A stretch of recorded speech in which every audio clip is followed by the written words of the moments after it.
By Apis, Persian, thy gods are good to thee. Try yet again, O captain. Double or quits? No more. I'm not in the vein.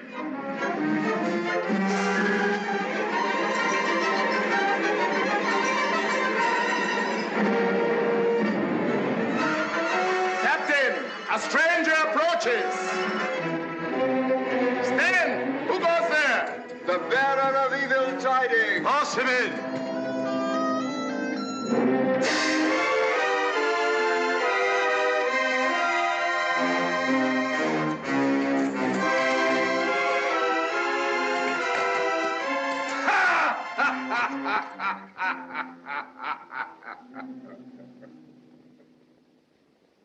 Who art thou that laughest in the house of Cleopatra the queen, and in the teeth of Belzanor, the captain of our guard? I am Belafris, descended from the gods. Hail, cousin. Hail, cousin. All the queen's guards are descended from the gods, save myself. I am a Persian, descended from many a king. Hail, cousins. Hail, mortal. You have been in battle, Belafris, and you are a soldier among soldiers. You will not let the queen's women have the first of your tidings. I have no tidings. Except that we shall all have our throats cut presently. Women, soldiers, and all. I thought so. Tell us what befell. Tell us. Know then that I serve in the guard of the Temple of Ra here in Memphis. We went to Alexandria to inquire of King Ptolemy how we of Egypt should deal with the Roman Pompey, newly come to our shores after his defeat by Caesar at Pharsalia. Caesar defeated Pompey?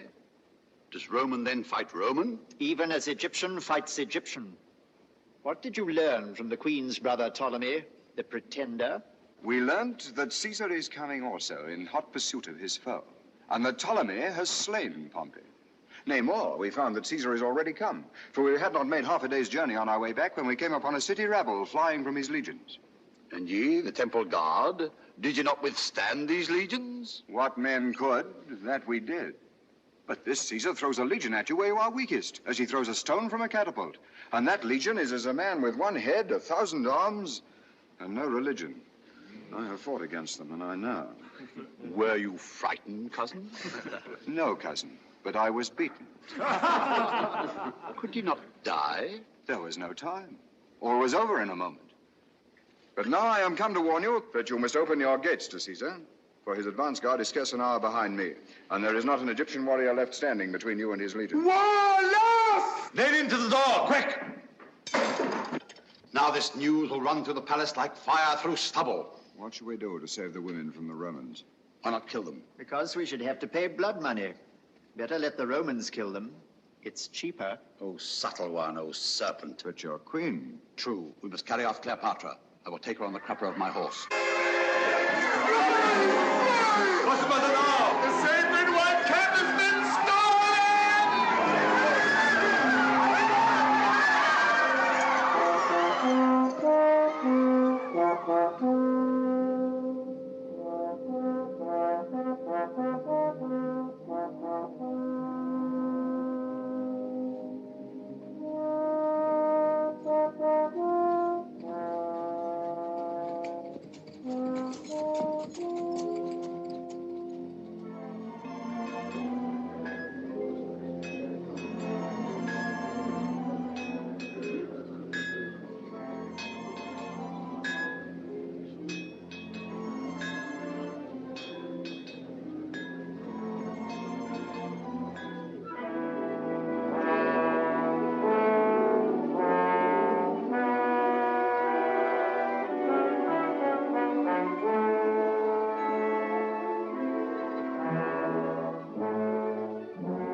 Hail, Sphinx.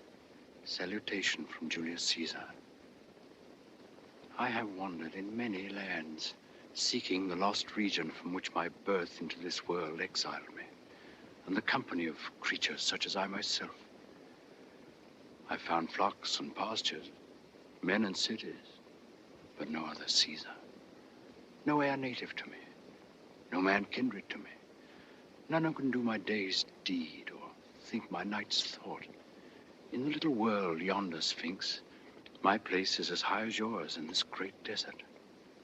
Only I wander, and you sit still. I conquer, and you endure. I work and wonder. You watch and wait. Sphinx, you and I, strangers to the race of men, are no strangers to one another. Have I not been conscious of you and of this place since I was born? Rome is a madman's dream. This is my reality. My way hither was the way of destiny. But I am he of whose genius you are the symbol. Part brute, part woman, and part God. Nothing of man in me at all. Have I read your riddle, Sphinx? Old gentleman. Immortal gods. Old gentleman, don't run away. Old gentlemen, don't run away. This to Julius Caesar. Old gentleman.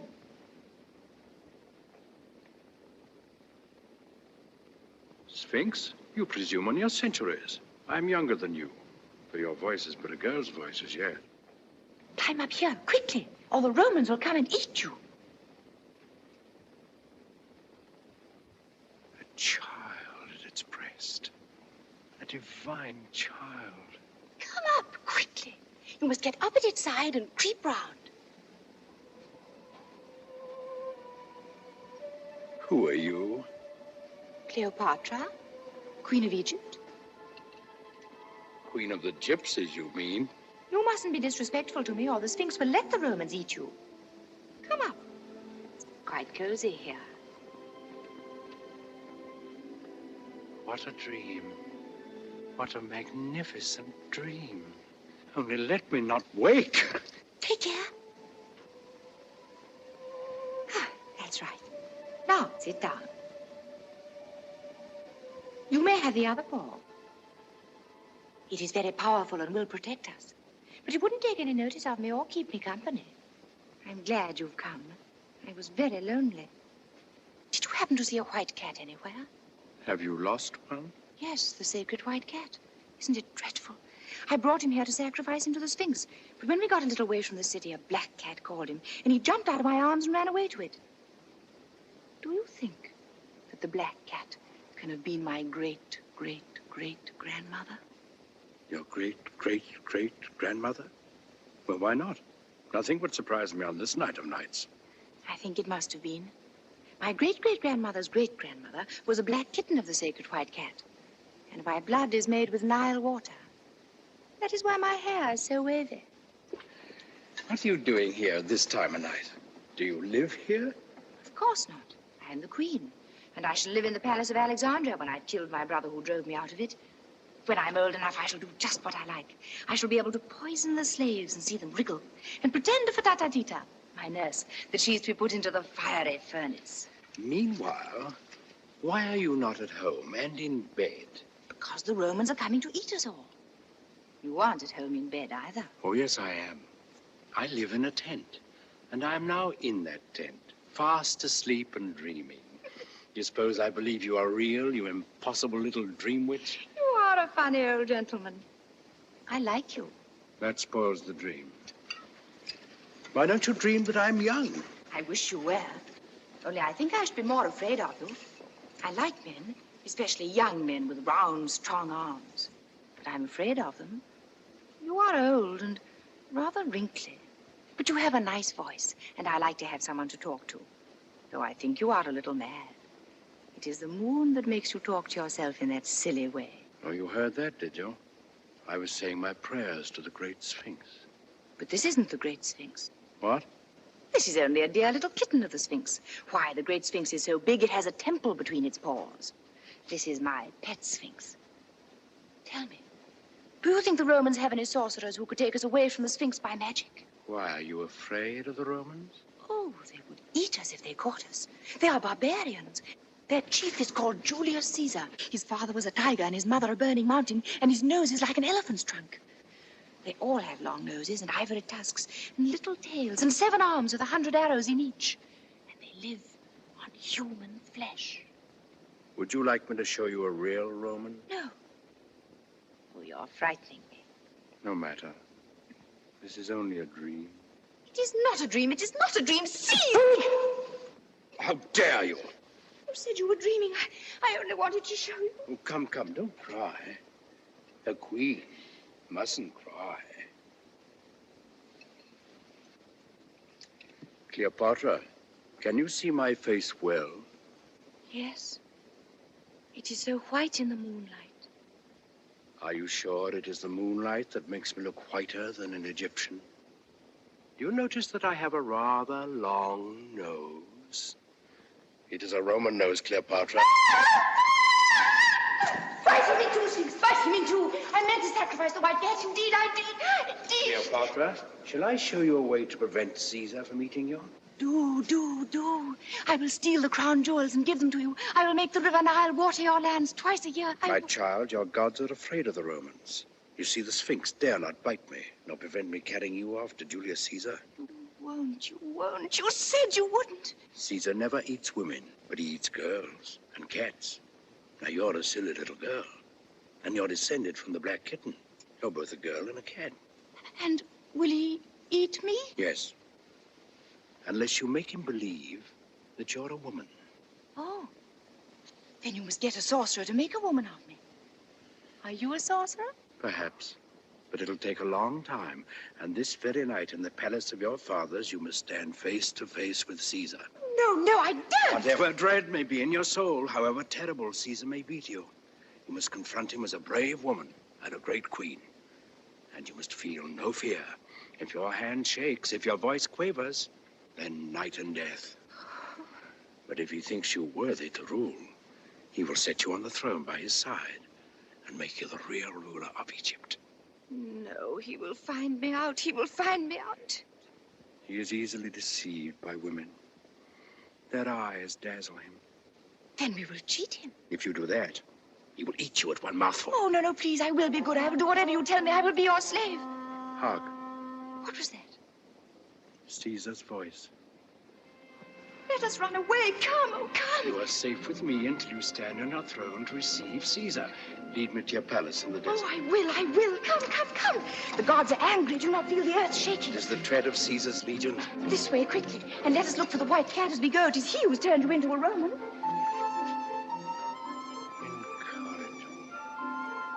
Oh, incorrigible. Come, oh, come.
What place is this?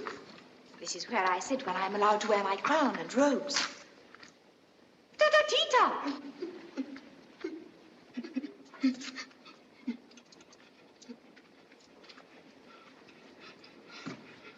Order the slave to light the lamps. Do you think I may? Of course. You're the queen. Go on. Light all the lamps. Stop!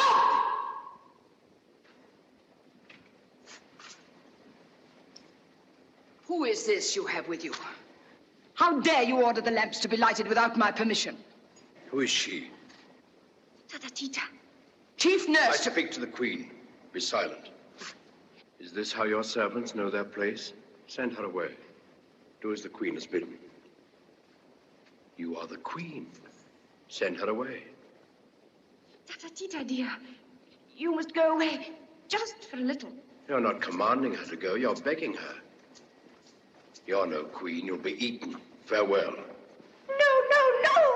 Don't leave me. Roman does not stay with queens who are afraid of their slaves. I am not afraid. Indeed, I am not afraid. We shall see who is afraid here. Cleopatra. On your knees, woman. Am I also a child that you dare trifle with me? Slave? Can you cut off a head?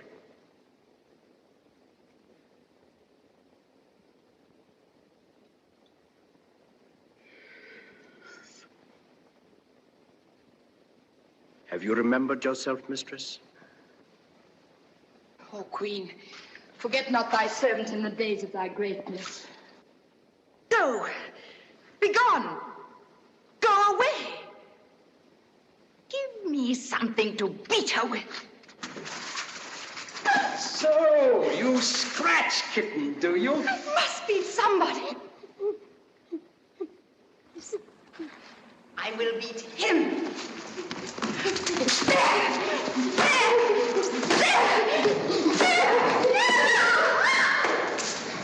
I am a queen at last. A real queen. Cleopatra, the queen. Oh, I love you for making me a queen. But queens love only kings. I will make all the men I love kings. I will have many young kings with round, strong arms. And when I'm tired of them, I shall whip them to death. But you will always be my king. My nice, kind, wise, good old king. Oh, my wrinkle. You will be the most dangerous of all Caesar's conquests. Caesar. I forgot Caesar. You will tell him that I'm a queen, won't you? A real queen. Listen. Just run away and hide until Caesar is gone. If you fear Caesar, you are no true queen. And though you were to hide beneath a pyramid, he would go straight to it and lift it with one hand. And then, be afraid if you dare. Caesar approaches the palace of Cleopatra. Oh. Come, take your place.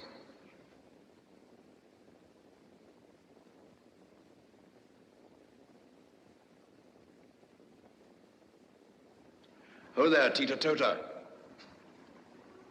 How'd you call your slaves? Clap your hands.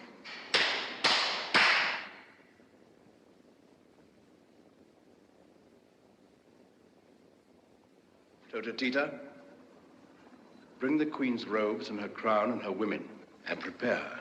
Yes, the crown for Tatatita. I shall wear the crown. For whom must the queen put on her state? For a citizen of Rome, a king of kings. How dare you ask questions? Go and do as you are told.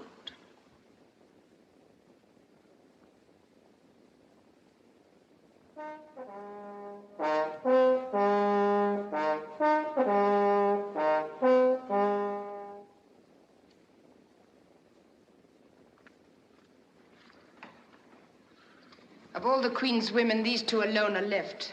The rest have fled. Two are enough. For Caesar generally has to dress himself. The Queen of Egypt is not a Roman barbarian. Be brave, my nursling. Hold up your head before this stranger. Are you trembling? No, I... You must tell Caesar that I am the queen. He will not ask me. He will know Cleopatra by her pride, her courage, her majesty, and her beauty.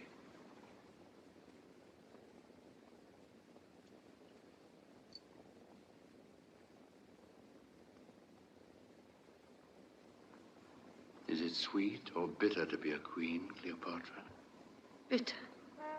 Cast out fear, and you will conquer Caesar. Ho! Ho, sentinel! Fly! Fly! Fly!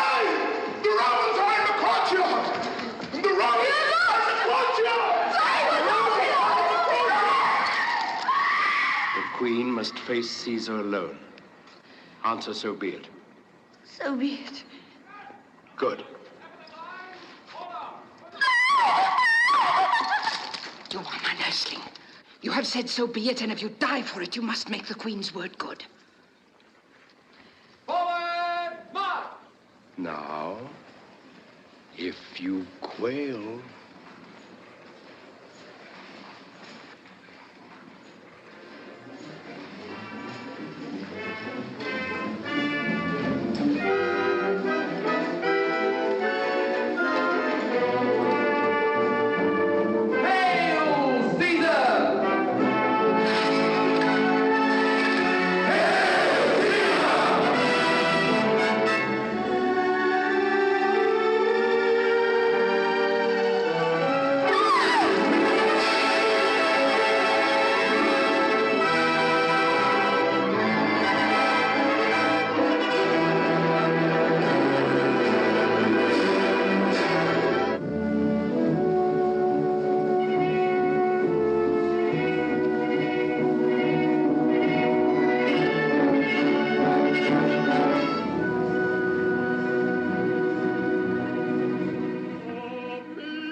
Attention! We wait here for our second in command, Rufio. This city is Alexandria. Remember that. Alexandria, the capital of Egypt. You've got to behave yourselves here. Be stiffish with the men, but you may fraternize with the women. Silence! Silence, I tell you! That is Rufio. Attention! Half turn left!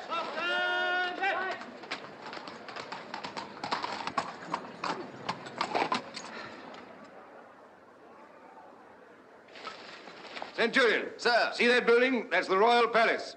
Caesar's in there. I'm going now to join him.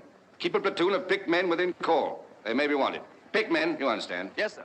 What are these Romans? Peasants brought up to scare crows, sons of smiths, millers, and tanners. And are we not nobles, consecrated to arms, descended from the gods? The gods are not always good to their poor relations. Oh, subtle one, oh serpent.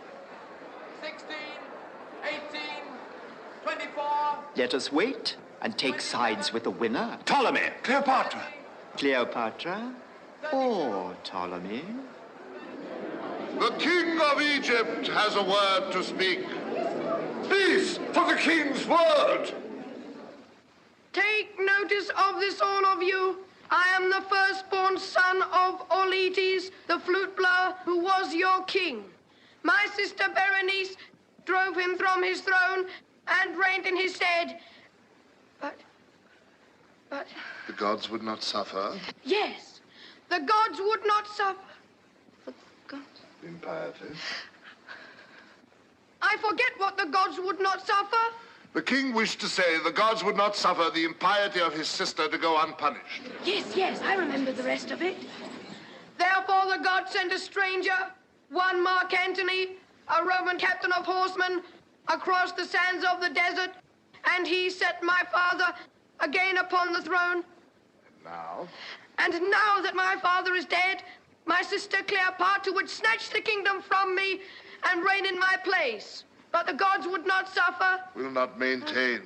Oh, yes, will not maintain such iniquity, but with the help of the witch, Patata Tita, she hath cast a spell on the Roman Julius Caesar to uphold her false pretense to rule Egypt. Take notice, then, that I will not suffer. I will not suffer. What is it that I will not suffer now? The king will not suffer a foreigner to take from him the throne of our Egypt. Tell the king, Achilles, how many soldiers and horsemen follow Julius Caesar? But 2 Roman legions, O king, 3,000 soldiers, and scarce 1,000 horsemen.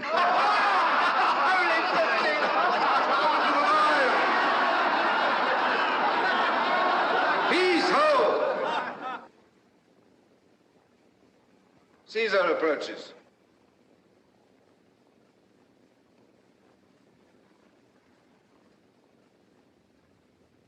The king permits the Roman commander to enter.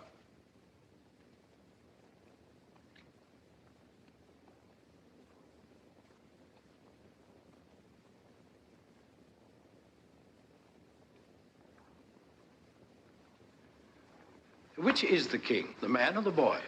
I am Pothinus, the guardian of my lord, the king. So you're the king. Dull work at your age. Eh? Your servant, Pothinus. And this gentleman?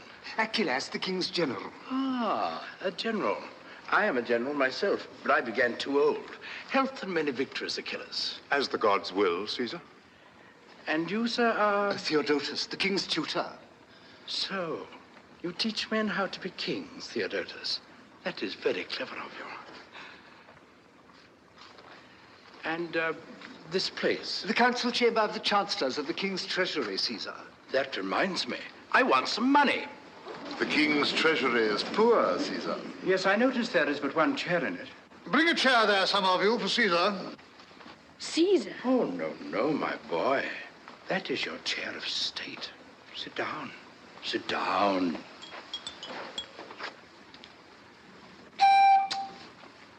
A chair for Caesar.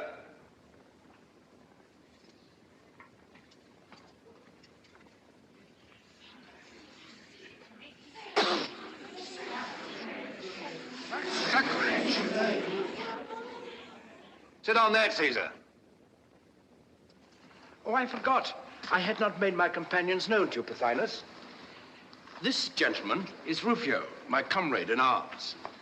This is Britanus, my secretary. Oh, no. He is an islander from the western end of the world.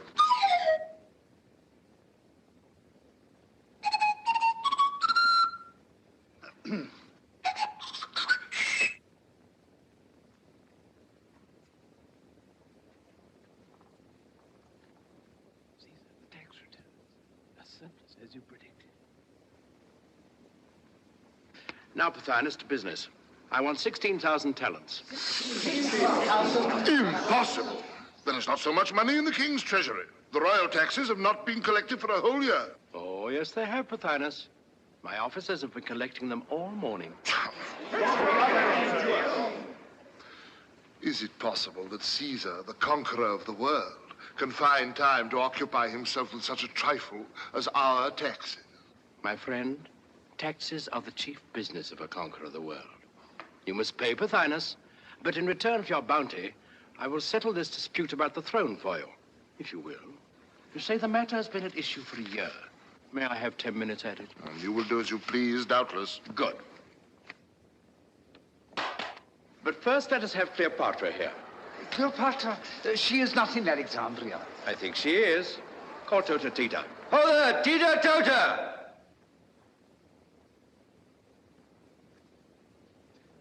Who pronounced pronounces the name of Tatatita, the Queen's chief nurse? No one can pronounce it Tota, except yourself. Where's your mistress? Will the Queen favor us with her presence for a moment? Am I to behave like a queen? Yes. You may go, Tatatita.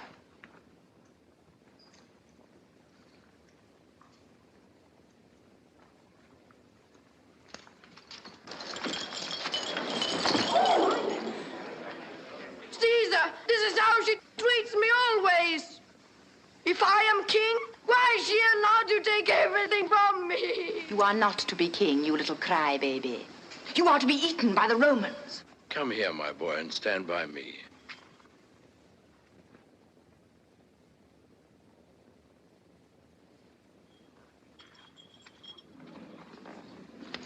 Take your throne. I don't want it.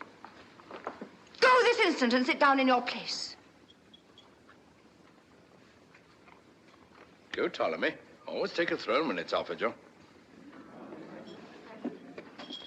Now, Pothinus. Aren't you going to speak to me? Be quiet. Open your mouth again before I give you leave, and you shall be eaten. I am not afraid. A queen must not be afraid. Eat my husband there if you like. He's afraid. Your husband? What do you mean? That little thing. Husband. Caesar, you're a stranger here and do not know our laws. The kings and queens of Egypt may not marry except with their own royal blood. Ptolemy and Cleopatra are born king and consort, just as they're born brother and sister. Caesar, this is not proper. Not proper? I say it is a scandal. Scandal or not, my friend, it opens the gates of peace.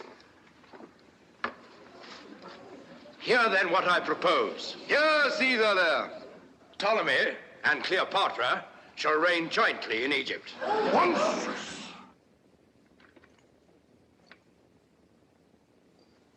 Peace with honor, Pothinus?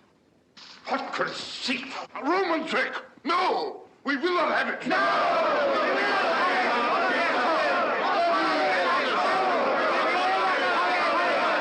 Caesar, be honest! The money you are demanding is the price of our freedom. Take it and leave us to settle our own affairs. Yes, go back to your own country. Egypt belongs to us, not to you. In Egypt for the Egyptians! For the Egyptians!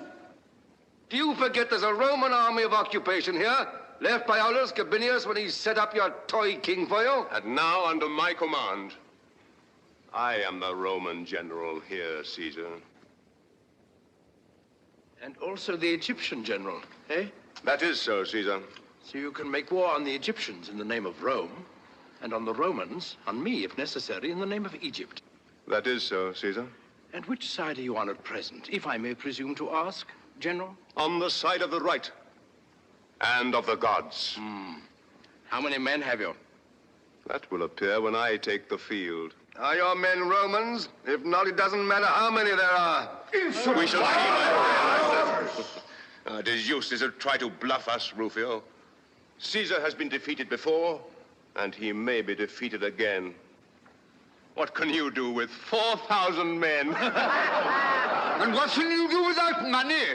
Away with you. Go back to your den. Away with you! Out of our country! Caesar, why do you let them talk to you like that? Are you afraid? Well, my dear, what they say is quite true. But if you go away, I shall not be queen. I shall not go away until you are queen.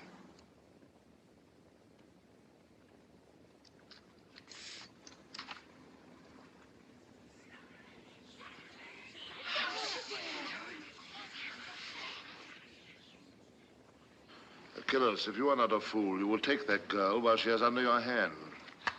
Why not take Caesar as well, Achilles? Well said, Rufio. Why not? Try it, Achilles. Try it. Yes, take Caesar and hold it.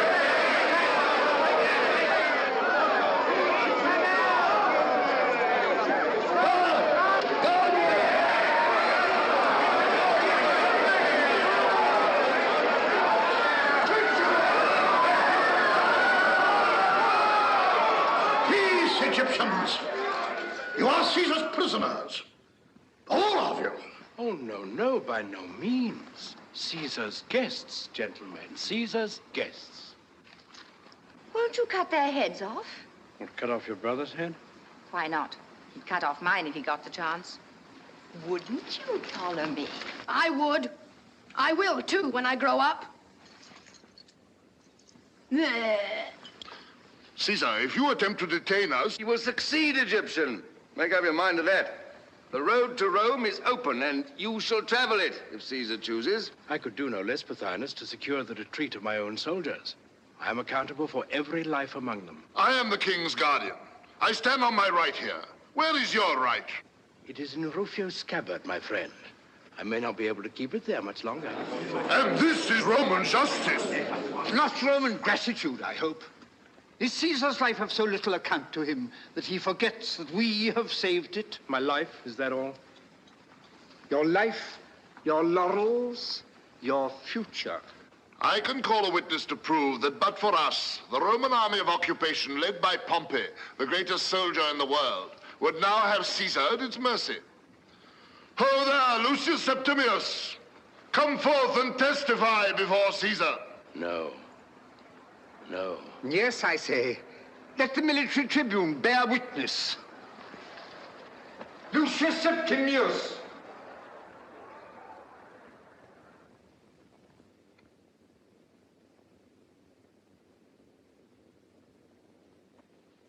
Bear witness, Lucius Septimius. Caesar came to Egypt in pursuit of his foe. Did we shelter his foe? As Pompey's foot touched the Egyptian shore, his head fell by the stroke of my sword. We have given you a full and sweet measure of vengeance. Vengeance? If I could stoop to vengeance, what would I not exact from you as the price of this murdered man's blood? Was he not my son-in-law, my ancient friend? Am I Julius Caesar, or am I a wild beast that you fling to me the gray head of the old soldier, the laurel conqueror, and then claim my gratitude for it? Oh, begone, you fill me with horror. You have seen severed heads before, Caesar. And severed right hands, too, I think. Some thousands of them, after you vanquished the king of the Gauls. Did you spare him with all your clemency? Was that vengeance? Would that it had been. Vengeance, at least, is human. No, by the gods. Those severed right hands and the brave king of the Gauls, basely strangled in a vault beneath the Capitol, were a wise severity, a necessary protection to the Commonwealth, a duty of statesmanship. Follies and fictions 10 times bloodier than honest vengeance. What a fool I was then. To think that men's lives should be at the mercy of such fools.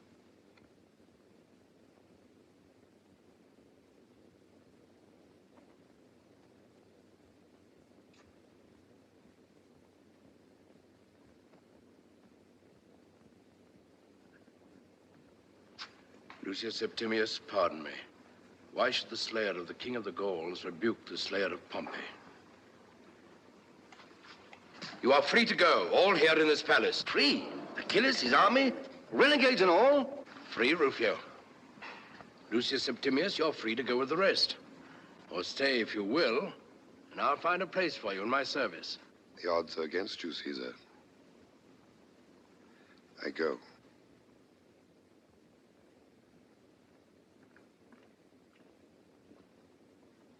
Farewell.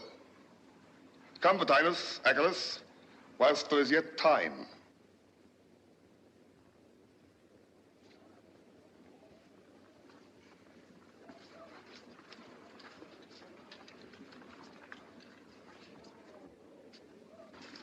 Do you suppose he'd let us go if he had our heads in his hands? Caesar, this is not good sense. Your duty to Rome demands that her enemies should be prevented from doing further mischief. It's no use talking to him, Britannicus. You may save your breath to cool your porridge. But mark this, Caesar. Clemency is very well for you. What is it for your soldiers who have to fight tomorrow the men you spared yesterday? You may give what orders you please, but I, for one, will take no prisoners. I'll kill my enemies in the field. Then I shall never have to fight them again. Now, with your leave, I'll see these gentry off the premises. What? Have they left the boy alone? Shame, shame. Come, Your Majesty.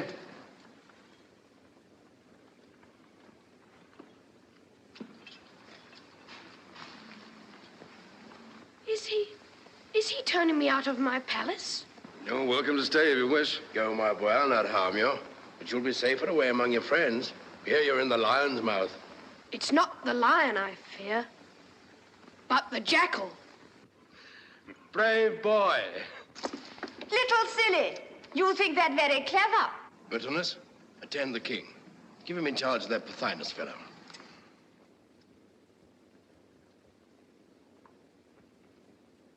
And this piece of goods. What's to be done with her? However, I suppose I may leave that to you. Did you mean me to go with the rest? You're free to do just as you please, Cleopatra. Then you don't care whether I stay or not? Of course, I'd rather you stay. Much rather? Much rather. Then I consent to stay, because I am asked. But I do not want to mind.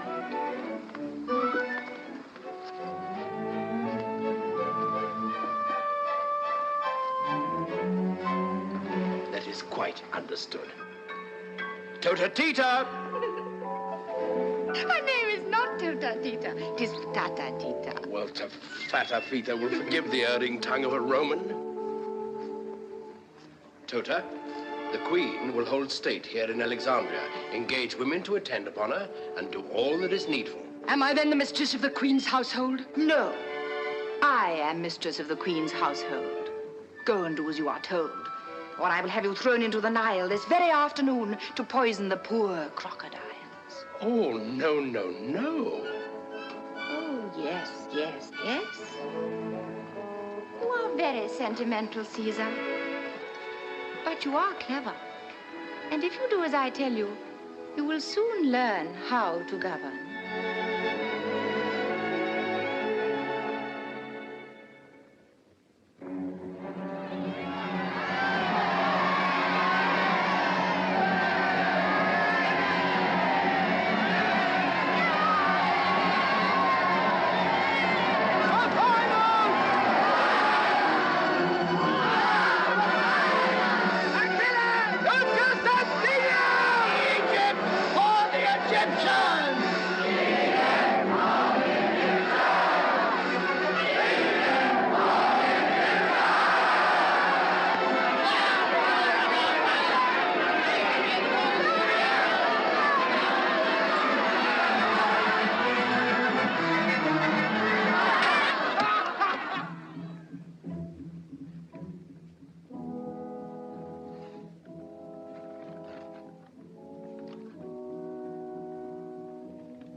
Your barley water, Caesar.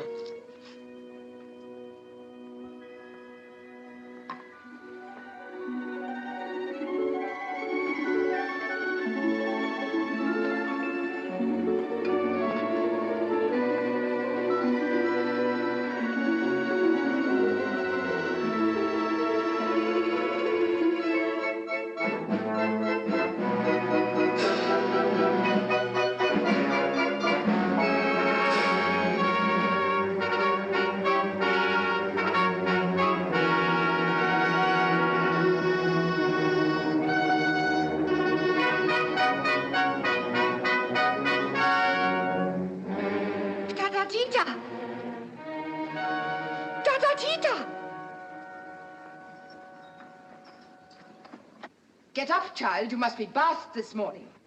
No. I had my month's bath the day before yesterday. In future, you must have a bath every day. No. I should die of it. You must. Your life is changed. You are still my child, but to all others you are now a grown woman and a queen. Yes, I am a queen. Tata, what will Caesar do with me? Ask rather what you will do with him. Oh, my child, you have charmed him. You are safe, you are powerful. I will guide you until you learn how to guide yourself. Fear nothing. Who could fear Caesar? He is not great and terrible.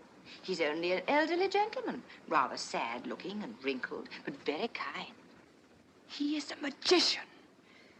And magicians can change their shapes as they please. Everything about him is magical. He would not sleep in the golden chamber, but made his soldiers bring a bare stretcher from the camp and put it in his study. Even then he did not sleep in it, but sat up working like a slave all night. Yet everyone obeys him as if he were a god.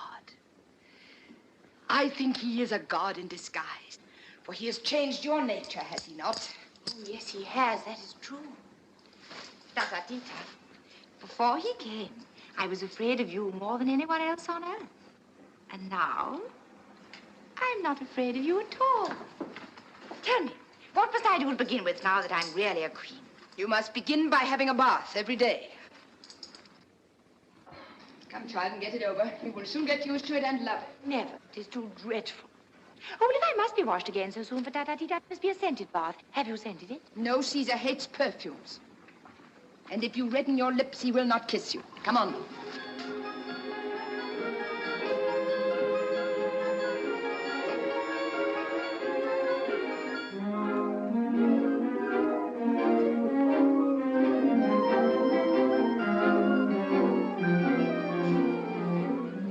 He must indeed be a god.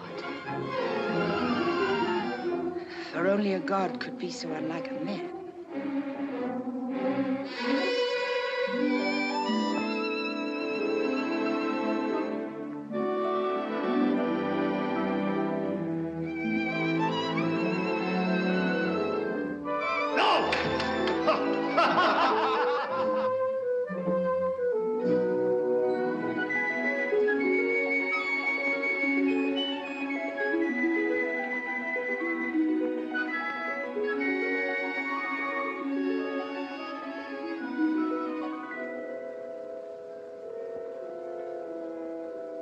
Cleopatra, I really think I must eat you after all. You mustn't talk to me now as if I were a child. You have been growing up since the Sphinx introduced us that night. I think you know more than I do already. No, that would be very silly of me. Of course I know that, but... Are you angry with me? No. Then why are you so thoughtful? I have work to do. Work? What nonsense. You must remember you are a king now. I've made you one. Kings don't work. And who told you that, little kitten, eh? My father was king of Egypt, and he never worked. Well, he lost his throne. And how did he get it back again? I will tell you. A beautiful young man with strong, round arms came over the desert with many horsemen and gave my father back his throne. I was only 12 then. Oh, I wish he would come again now that I am a queen. I would make him my husband. It might be managed, perhaps. For it was I who sent that beautiful young man to help your father. You know him? Has he come with you? Oh, I wish he had. I wish he had.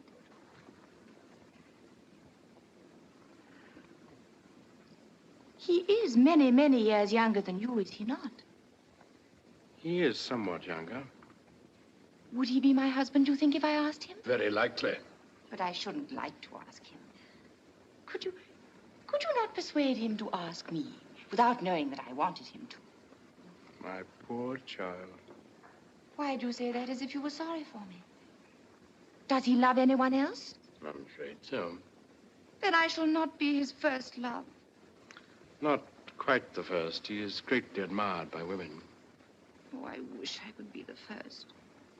But if he loves me, I will make him kill all the rest. Tell me, is he still beautiful?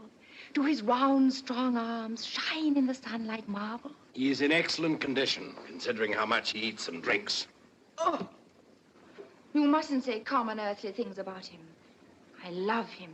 He is a god. What is his name? His name is Mark Antony.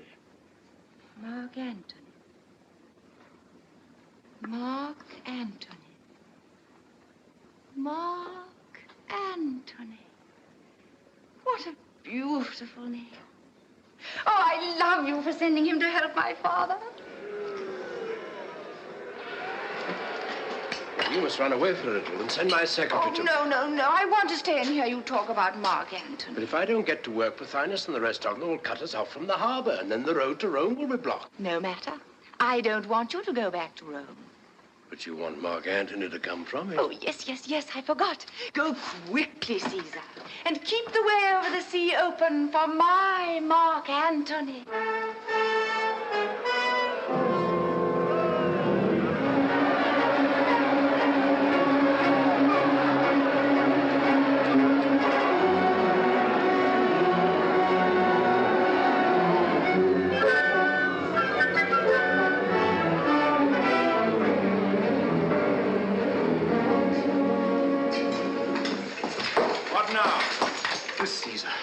Two of my comrades killed in the marketplace. Why? There's an army come to Alexandria, calling itself the Roman army. The Roman army of occupation. Commanded by one Achilles. Well? The citizens rose against us when the army entered the gates. They set upon us.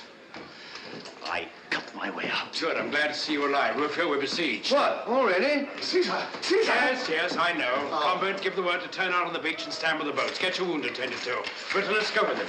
Rufio? We have some ships in the West Harbor. Burn them. Burn them? Take every boat we have in the East Harbor and seize the Pharos, that island with the lighthouse. Leave half our men behind to hold the beach and the quay outside this palace. That's the way home to Rome. For the rest, Egypt for the Egyptians. Well, you know best, I suppose. That all? That's all. Those ships burnt yet? Be easy, I shall waste no time. Caesar, Pothinus demands speech with you. Where is he? Waits in the council chamber. In my opinion, he needs a lesson. His manner is most insolent.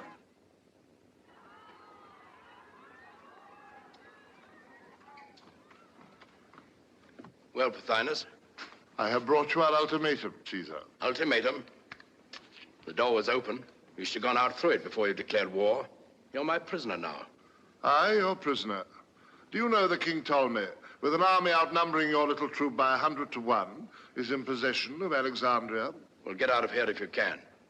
And tell your friends not to kill any more Romans in the marketplace. Otherwise, my soldiers, who do not share my celebrated clemency, will probably kill you. Pass the word to the guard. Pothinus is now prisoner. Britanus, fetch my armor.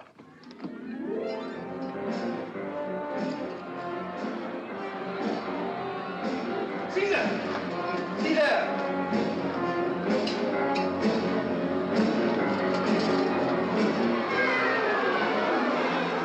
What? The ship's ablaze already? Impossible. It's not my doing. The Egyptians have saved me the trouble. They've captured the West Harbor. In the East Harbor, the lighthouse, Rufio. Can I embark a legion in 5 minutes? The first cohort's already on the quay. If you want faster work, well, come and do it yourself. Patience, Rufio, patience. Patience? Who's impatient here, you or I? Forgive me, Rufio, and hurry them as much as you can. Help! Woe, alas! Woe, alas! Help! Woe!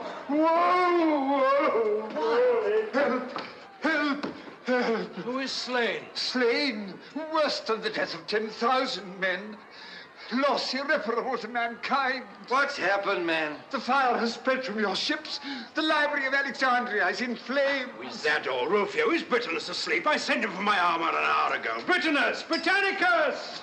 Britanus! Caesar, will you go down to posterity as a barbarous soldier, too ignorant to know the value of books? Theodotus, I'm an author myself. Good.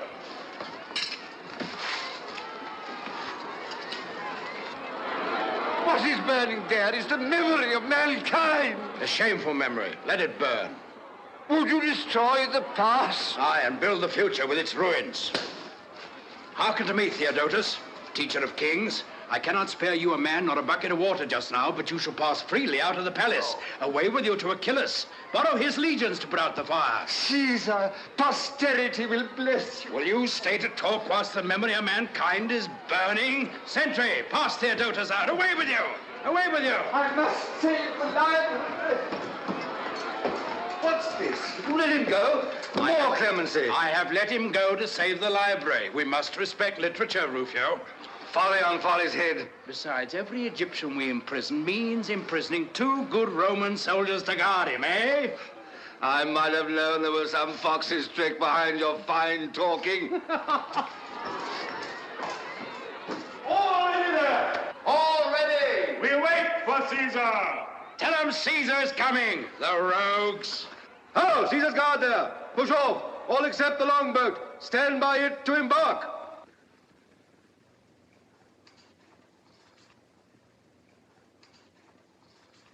I am going to dress you, Caesar. Sit down. Caesar, this is not proper. These Roman helmets are so becoming.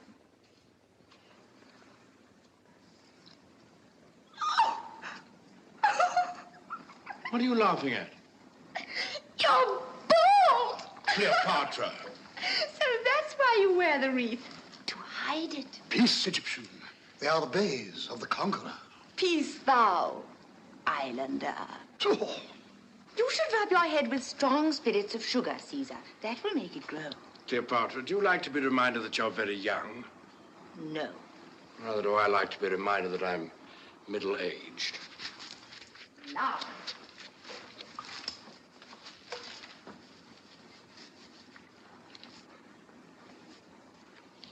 Oh, how nice.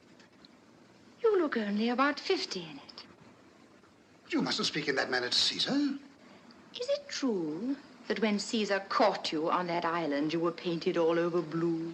Blue is the color worn by all Britons of good standing. In war, we stain our bodies blue, so that though our enemies may strip us of our clothes and our lives, they cannot strip us of our respectability. Let me hang this on.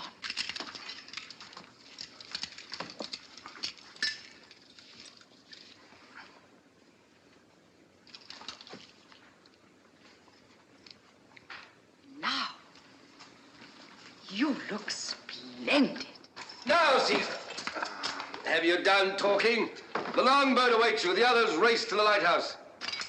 Is this well set today, Britannicus? At Pharsalia, it was as blunt as a barrel hoop. It'll split one of the Egyptians' hairs today, Caesar. I've said it myself.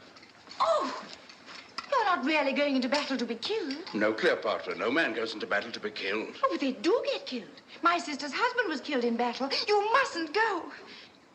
Let him go.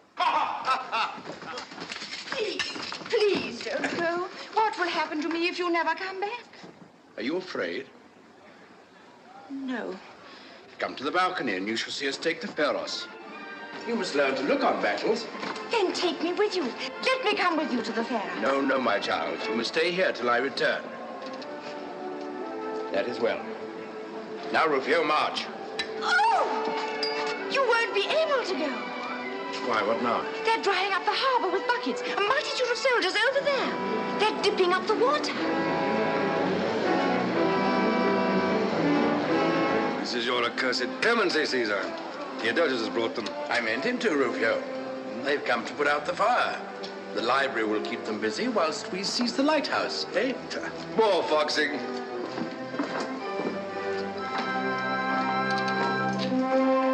Caesar! Cleopatra, if all goes well, I shall be back this evening.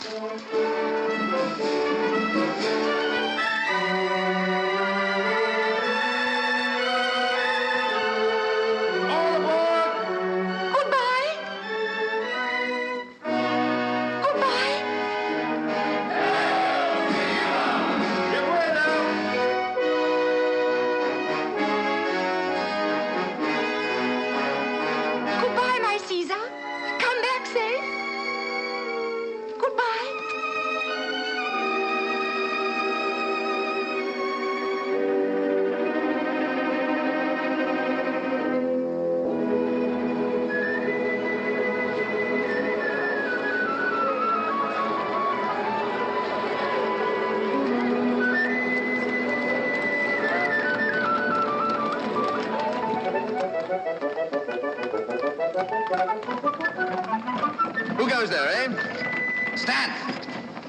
Who are you? Centurion, I am Apollodorus, the Sicilian. My calling is to choose beautiful things for beautiful queens. Carpets for the queen's apartments in the palace. The queen? Yes, yes. Pass him in. Pass all these bizarre people into the queen with their goods. But mind you pass no one out that you have not passed in. Not even the Queen herself. I have brought my caravan past 3 sentinels, all so busy staring at the lighthouse that not one of them challenged me. Is this your Roman discipline? We're not here to watch the land, but the sea. Who's this piece of Egyptian crockery? Apollodorus, rebuke this Roman dog, and bid him bridle his tongue in the presence of the mistress of the Queen's household. This is a great lady who stands high with Caesar. Tatatita! What are you dreaming of? Tatatita! No, you must not come. There are men here. Oh, that ever I was born. Tatatita, I've thought of something. I want a boat at once. A boat? No, you cannot.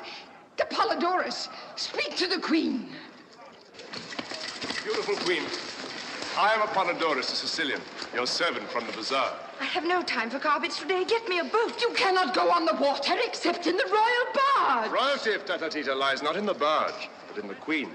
A touch of your Majesty's foot on the meanest boat in the harbor will make it royal. Apollodorus, you are my perfect knight, and I will always buy my carpets through you. Can you row? My oar shall be your Majesty's wings. Ho there, boatman! Hey! Whither shall I row, my Queen? To the lighthouse, come! Stand! You cannot pass. How dare you? Do you know that I am the Queen? I have my orders. You cannot pass. Tatatita, strangle him. Keep off there. Pass on to the palace and take the Queen in with you. And how if I do neither? Then I'll drive this pilum through it. At your service, my friend. Help him! I shall not need help, my lady. What shall it be? Sword against pilum or sword against sword? Roman against Sicilian, curse you. Take that!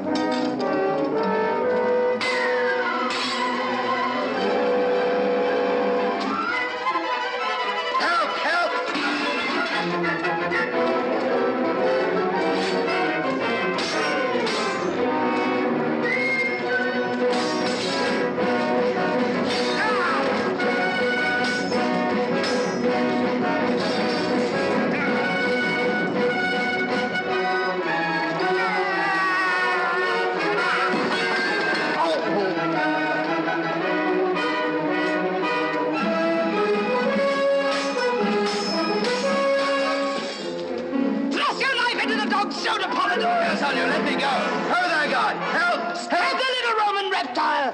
Spit him on your sword! What is this? Make your report, soldier. This old woman's dangerous. She's as strong as 3 men. Centurion, he would have slain the Queen. So I would sooner than let her pass. Cleopatra, I am loath to offend you, but without Caesar's express orders, I dare not let you pass beyond the Roman lines. You must withdraw into the palace and examine your carpets there.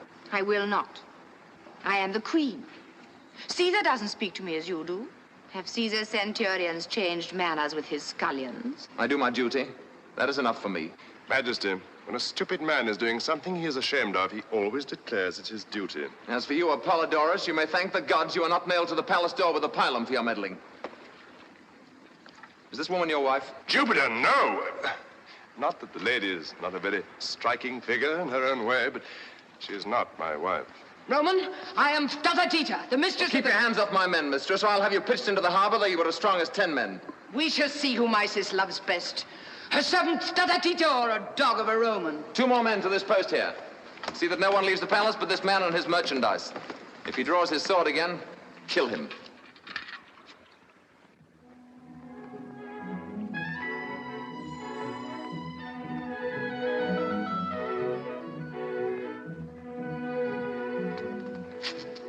Get about your business.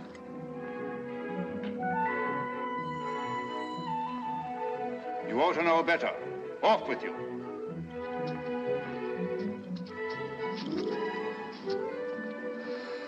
Do not tantalize a poor man.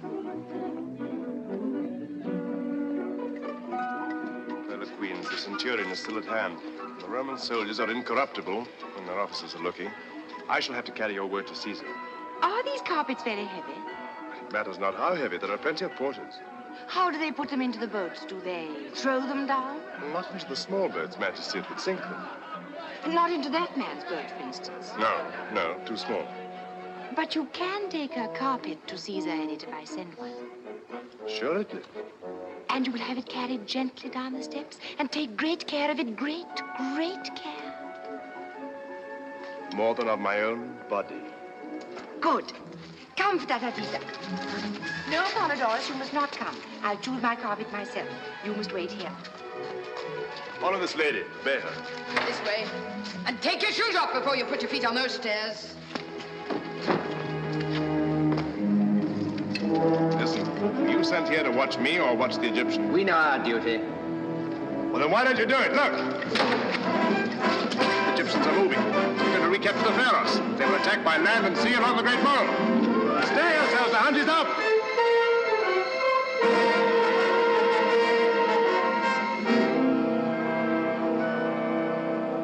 Centurion, reinforce the platoons on the mole. Yes, sir.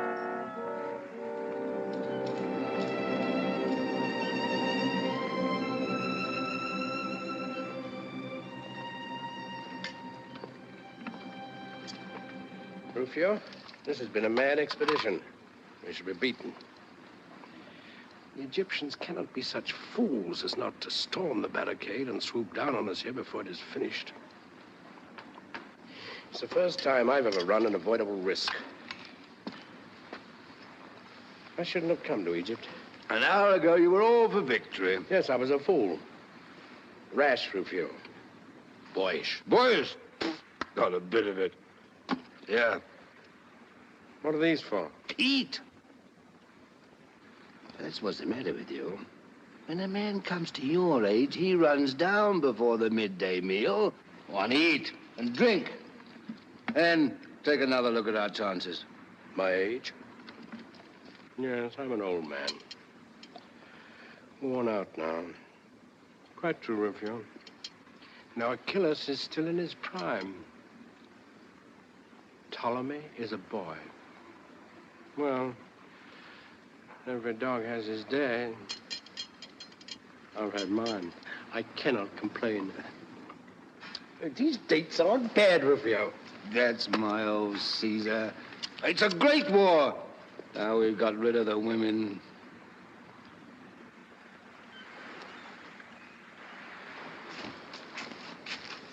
You again?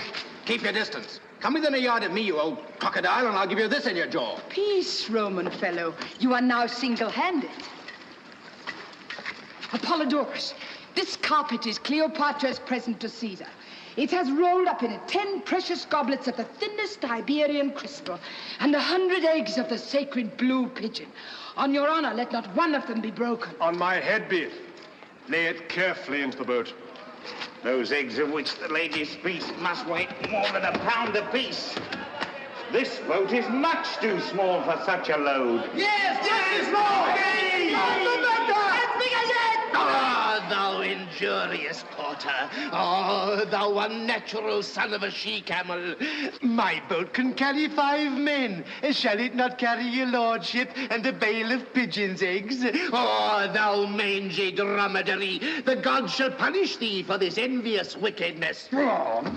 I cannot quit this vale now to beat thee, but another day I will lie in wait for thee.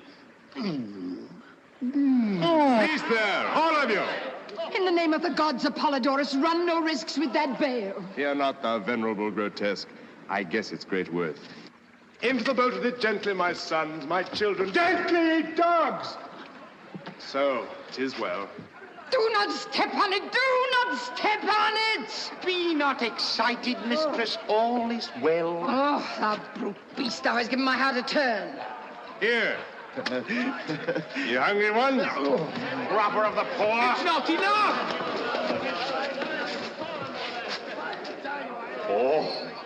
Oh, bounteous prince. Oh, Lord of the Bazaar! Oh, favored of the gods. Oh, father to all porters of the market. Farewell, Perdita. I shall be at the lighthouse before the Egyptians. The gods speed thee. Farewell, valiant pilum pitcher. My heart, spread out thy wings, spread out thy wings, shake off thy heavy load of love.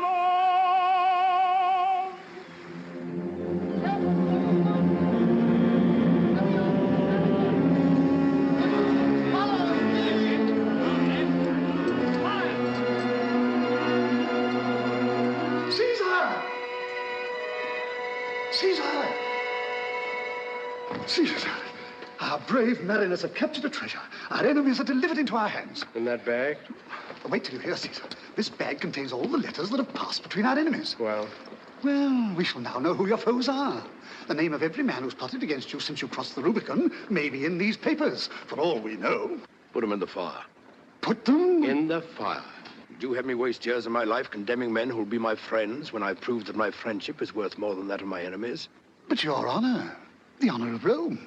I do not make human sacrifices to my honor as your druids do. Since you won't burn them, at least I can drown them.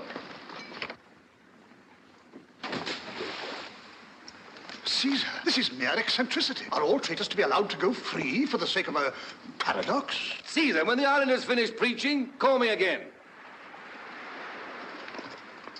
Oh, Caesar, my great master.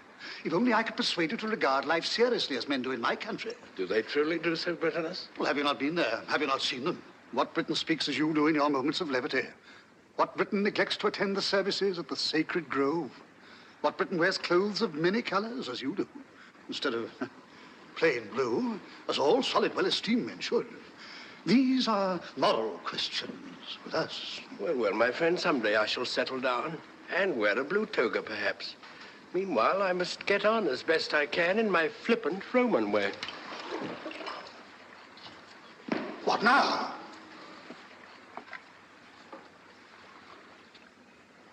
Hail! What is this? Who are you? How did you come here? Calm yourself, my friend. I'm not going to eat you. Hail, great Caesar! I am Apollodorus, a Sicilian, an artist. An artist? A vagabond? Peace, Mayor. Apollodorus is a famous patrician amateur. And I crave the gentleman's pardon. I understood him to say he was a professional. Welcome, Apollodorus. What is your business? First, to deliver to you a present from the Queen of Queens. Who is that? Cleopatra of Egypt. Apollodorus, this is no time for playing with presents. Pray you go back to the Queen and tell her that if all goes well, we shall return to the palace this evening. Caesar, I cannot return. As I approached the lighthouse, some fool threw a great leathern bag into the sea. It broke the nose of my boat. I had hardly time to get to the shore before my poor little cockleshell sank. I am sorry, Apollodorus. The fool shall be rebuked. Well, well, what have you brought me? The Queen will be hurt if I don't look at it. Caesar, have we time to waste on this trumpery? The Queen's only a child. Just so. That's why we mustn't disappoint her. Caesar, it's a Persian carpet, a beauty. And in it are, so I'm told, pigeons' eggs and crystal goblets and fragile precious things. I dare not from my head have it carried up that narrow ladder from the causeway. Swing it up by the crane, then. The crane? Oh, Caesar, I have sworn to tender this bale of carpet as I tender my own life. Then let them swing you up at the same time. If the chain breaks, you and the pigeon's eggs will perish together. Is Caesar serious? His manner is frivolous. It's because he's an Italian, but he means what he says. Serious or not, he spake well. Give me a squad of soldiers to work the crane. No, it's worked by an elderly Tyrian and his son. A well-conducted youth of 14. What? An old man and a boy work that? 20 men, you mean? No, 2 only, I assure you. They have counterweights and a machine with boiling water, which I don't understand. So it isn't a British design. Leave the crane to me. Go and await the descent of the chain. Good. You will see me presently there, rising like the sun with my treasure. You really going to wait here for this foolery, Caesar? Why not?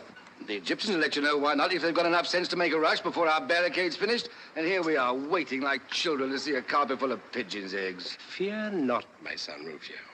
When the first Egyptian takes his first step along the mole, the alarm will sound. And we too will reach the barricade before the Egyptians. We too, Rufio. I, an old man, and you, his biggest boy. And the old man will get there first. I wish I had some more of those dates.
enough, my friends. Let Caesar see. Nothing but a heap of shawls. Where are the pigeons' eggs? Approach Caesar and search for them in the shawls. Treachery. Stand back, Caesar. I saw shawls move. There's something alive in there. Oh, he's a serpent. Yeah, Caesar thrust his hand in where the serpent moves. Treacherous dog. Peace, put up your swords. Apollodorus, your serpent seems to breathe very regularly. Why, this is a pretty little snake. Let's have the rest of you. Oh, I'm smothered. Oh, Caesar. A man stood on me in the boat, and then a great sack or something fell upon me out of the sky. Then the boat sank, and then I was swung up into the air and bumped down. Well, never mind. Here you are, safe and sound at last. Aye, now that she's here, what are we going to do with her? But, Caesar, this is not proper. She cannot stay here without the companionship of some matron. Shocking. Aren't you glad to see me? Yes, I'm very glad. Rufio is very angry, and Britannicus is shocked. You can have their heads cut off, can't you? Wouldn't be so useful with their heads cut off as they are now, my seabird. We shall have to go away presently and cut off some of your Egyptians' heads. How you like being left here with a chance of being captured by the little brother of yours if we're beaten, huh? You mustn't leave me alone, Caesar. You will not leave me alone, will you? What? Not when the trumpet sounds and all our lives depend upon Caesar being at the barricade before the Egyptians, eh? Let them lose their lives. They are only soldiers. Cleopatra, when that trumpet sounds, we must take every man his life in his hands and throw it in the face of death. And of my soldiers who have trusted me, there's not one whose hand I shall not hold more sacred than your head. Apollodorus, take her back to the palace. By a dolphin, Caesar, to cross the seas with young ladies on my back. My boat is sunk. Yours are either at the barricade or have returned to the city. Doesn't matter. I will not go back. Nobody cares for me. Oh, Cleopatra. You want me to be killed. My poor child, your life matters little here to anyone but yourself. Come, Rufio. Caesar, do not leave me. Caesar, we are cut off. The Egyptians have landed from the western harbor between us and the barricade. Rufio, my men of the barricade are lost. I've murdered them. Aye, that's what comes of fooling with this girl here.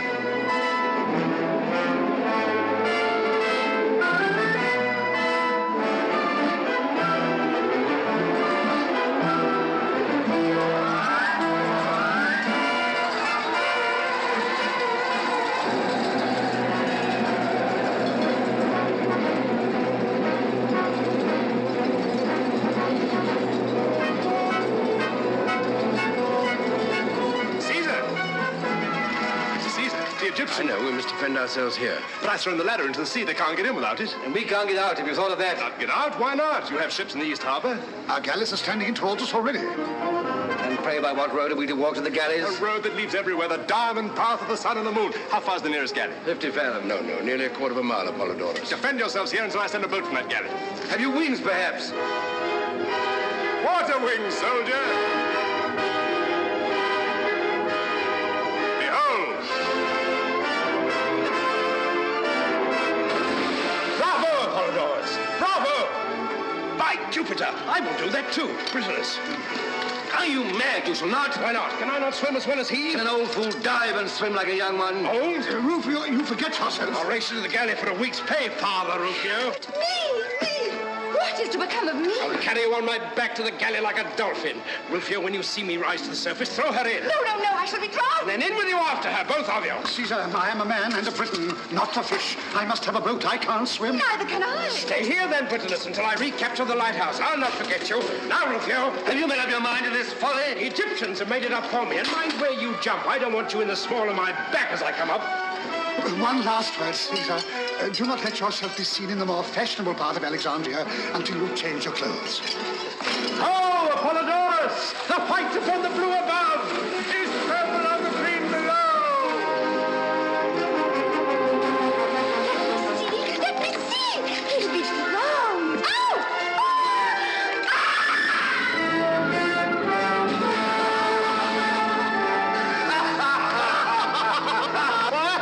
He's got her!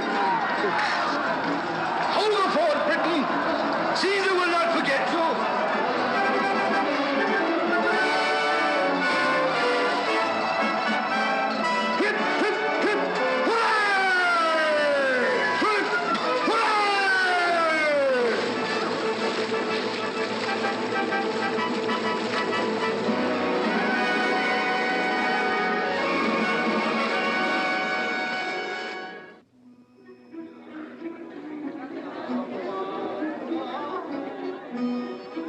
Another royal banquet? In Caesar's honor? These Romans are magicians. For 6 months, a mere handful of them have held the palace against the whole of Egypt's armed forces. And look at their escape from the Pharaohs. Who but a magician could swim like a dolphin at Caesar's age, carrying the queen on his back? That might be the queen's magic. She rides on Caesar's back on land now, as on the sea.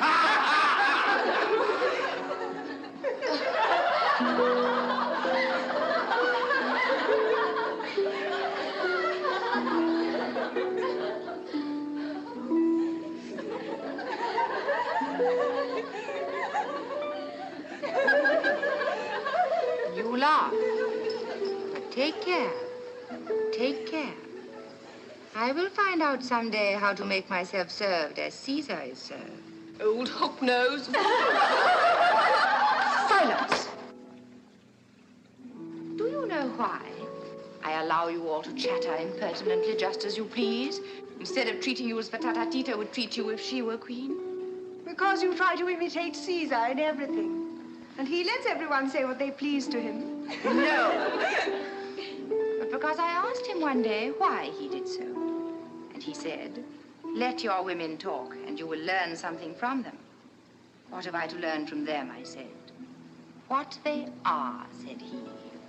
And oh, you should have seen his eyes as he said it. You would have curled up, you shallow thing. At whom are you laughing? At me or at Caesar? At Caesar. If you were not a fool, you would laugh at me.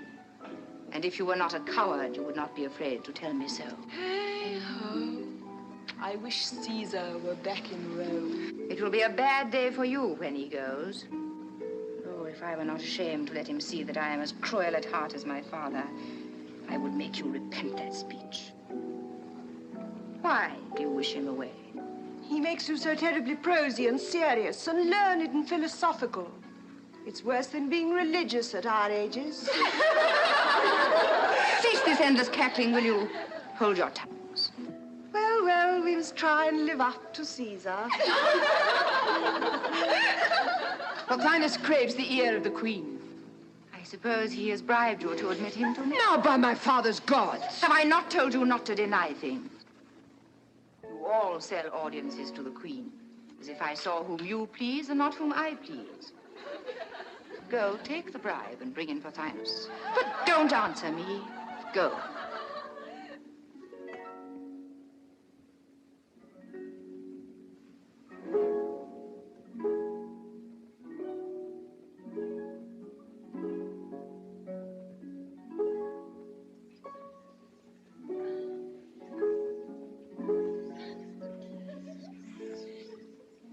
I want to learn to play the harp with my own hands. Caesar loves music. Can you teach me? Assuredly. I and no one else can teach the queen. All other teachers are quacks. I have exposed them repeatedly. Good, you shall teach me. How long will it take? Not very long, only 4 years. Your Majesty must first become proficient in the philosophy of Pythagoras, and then... Has she become proficient in the philosophy of Pythagoras? Oh, she is but a slave. She learns as a dog learns. Well, then, I will learn as a dog learns, for she plays better than you. You shall give me a lesson every day for a fortnight. After that, whenever I strike a false note, you shall be flogged. If I strike so many that there is no time to flog you, you shall be thrown into the Nile to feed the crocodiles. Give the girl a gold piece and send them away. Yeah, but true art cannot be thus forced. What is this? Answering the queen, forsooth, out with you.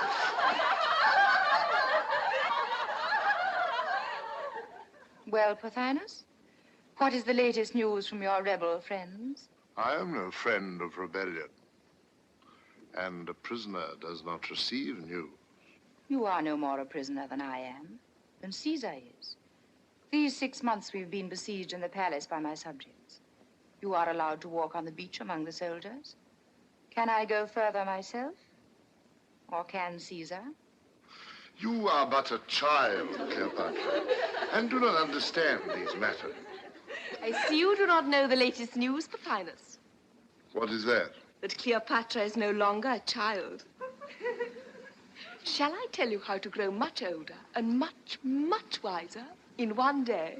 I should prefer to grow wiser without growing older. Well, go up to the top of the lighthouse and get someone to take you by the hair and throw you into the sea. She is right, Pothinus. You will come to the shore with much conceit washed out of you. Begone, all of you. I will speak with Pothinus alone.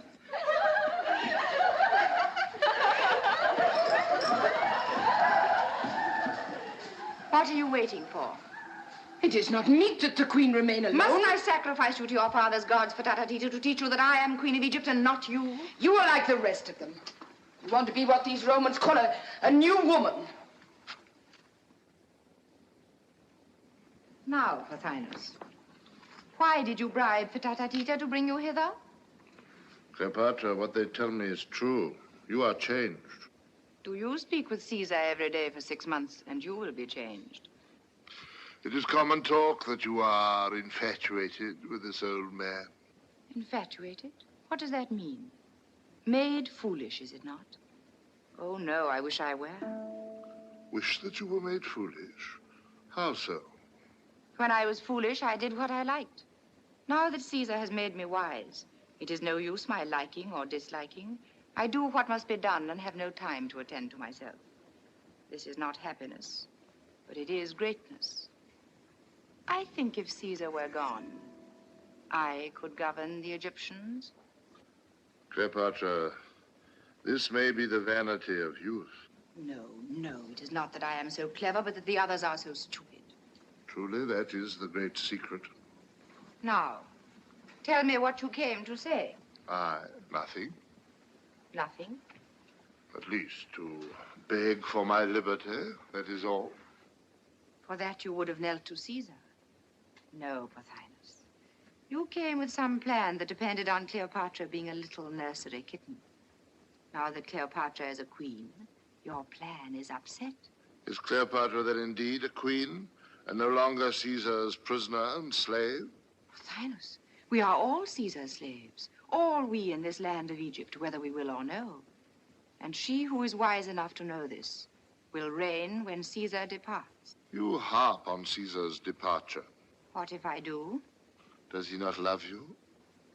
Love me? Pothinus, Caesar loves no one. He makes friends with everyone as he does with dogs and children. His kindness to me is a wonder. Neither mother, father, nor nurse have ever taken so much care of me, or thrown open their thoughts to me so freely. But how can you be sure that he does not love you as men love women? Because I cannot make him jealous. I have tried. Perhaps I should have asked then, do you love him? Can one love a god?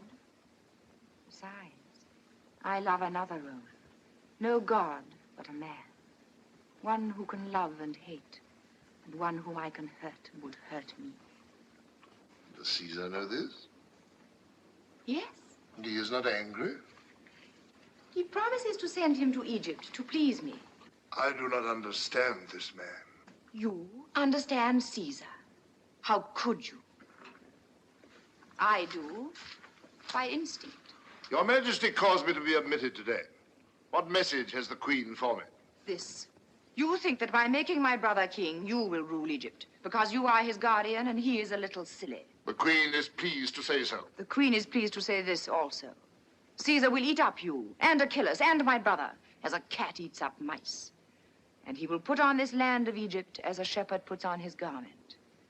And when he has done that, he will return to Rome and leave Cleopatra here as his viceroy. That he shall never do. We have 1,000 men to his 10, and we shall drive him and his beggarly legions into the sea. You rant like any common fellow. Cleopatra! Enough, enough. Tatatita. Caesar has spoilt me for talking to weak things like you. I know to whom I must go now. Let me go forth from this hateful place. What angers you? The curse of all the gods of Egypt be upon her. She hath sold her country to the Roman, that she may buy it back from him with her kisses. Fool, did she not tell you that she would have Caesar gone? You listened? I took care that some honest woman should be at hand whilst you were with her. Mark this, mistress. You thought before Caesar came that Egypt should presently be ruled by you and your crew in the name of Cleopatra. I set myself against... Try that it might be ruled by you and your crew in the name of Ptolemy. Well, better me, or even you, than a woman with a Roman heart. And that is what Cleopatra has now become. Whilst I live, she shall never rule. So guide yourself accordingly.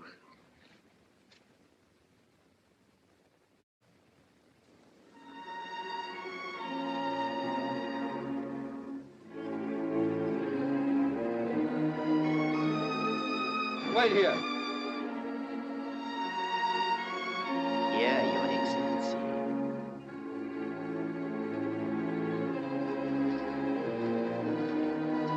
The Roman commander will await Caesar here.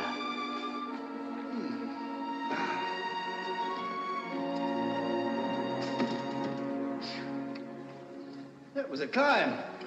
How high have we come? We are on the palace roof, O beloved of victory. Good. And the beloved of victory has no more stairs to get up. Caesar approaches.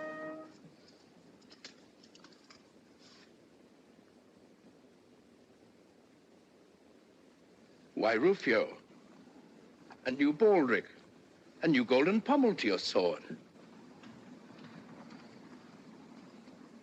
And you've had your hair cut. Oh, but not your beard. Impossible. Perfumed by Jupiter Olympus. Well, is it to please myself? No, Rufio, my son, but to please me, to celebrate my birthday. Your birthday. You always have a birthday when there's a pretty girl to be flattered or an ambassador to be conciliated. Rufio. Oh, we had 7 of them in 10 months last year. Alas, Rufio, I shall never break myself of these petty deceits. Have you noticed some before my time? Ah, I thought that meant something. What is it? Pothinus wants to speak to you. I advise you to see him. There's some plotting going on here among the women. Who is Pothinus? Oh, yes. Has he not escaped? No. Why not? Have I not told you always to let prisoners escape unless there are special orders to the contrary? Are there not enough mouths to be fed without his? Yes, and if you'd have a little sense and let me cut his throat, you'd save his rations. Anyway, he won't escape. He prefers to stay and spy on us. And you want me to see him? Oh, I don't want anything. I dare say you'll do what you like. Don't put it on me. Well, well.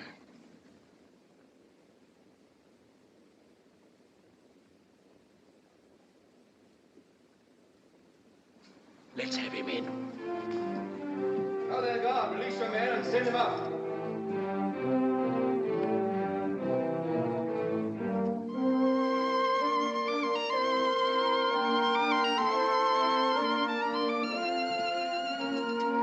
To dine with us besides Cleopatra. Polydorus, the Sicilian. Oh, that popinjay. Come, the popinjay is an amusing dog. Tells a story, sings a song, and saves us the trouble of flattering the queen.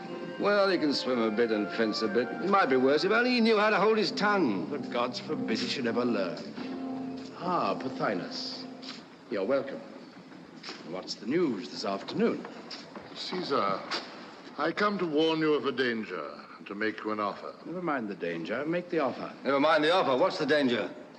Caesar, you think that Cleopatra is devoted to you. My friend, I already know what I think. Come to your offer. I will deal plainly. I know not by what magic you have been enabled to defend a palace and a few yards of beach against a city and an army. But we know now that your gods are irresistible and that you are a worker of miracles. I no longer threaten you. Huh, very handsome of you indeed. So be it. You are the master. Yes, yes, my friend. But what then? Spit it out, man. What have you to say?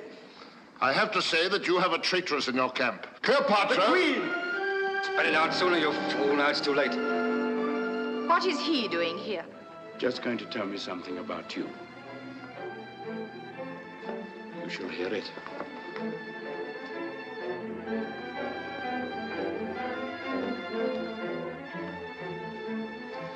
Proceed, Pothinus. Caesar... Out with it. What I have to say is for your ears, not for the queen's. There are means of making you speak. Take care. Caesar does not employ those means. My dear, When a man has anything to tell in this world, the difficulty is not to make him tell it, but to prevent him from telling it too often. Let me celebrate my birthday by setting you free. Farewell. We shall not meet again. Caesar, this mercy is foolish. Will you not give me a private audience? Your life may depend on it. Hello there, guard. Pass the prisoner out. He's released. Now, over with you. You've lost your chance. I will speak. You see? Torture wouldn't have wrung a word from him. Caesar, you have taught Cleopatra the arts by which the Romans govern the world. Alas, my friend, they cannot even govern themselves. What then? What then? Are you so besotted with her beauty that you do not see that she is impatient to reign in Egypt alone, and that her heart is set on your departure? Liar!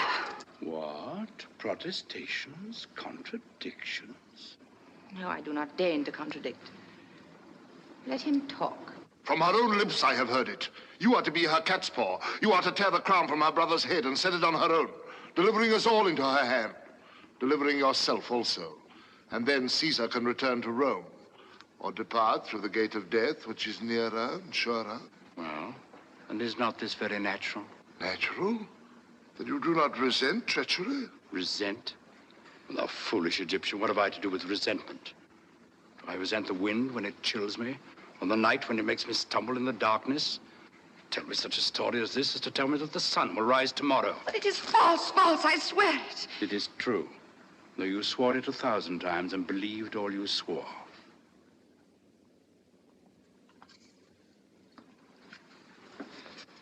Come, Rufio, let us see Pothinus pass the guard. I have a word to say to him. We must give the Queen a moment to recover herself.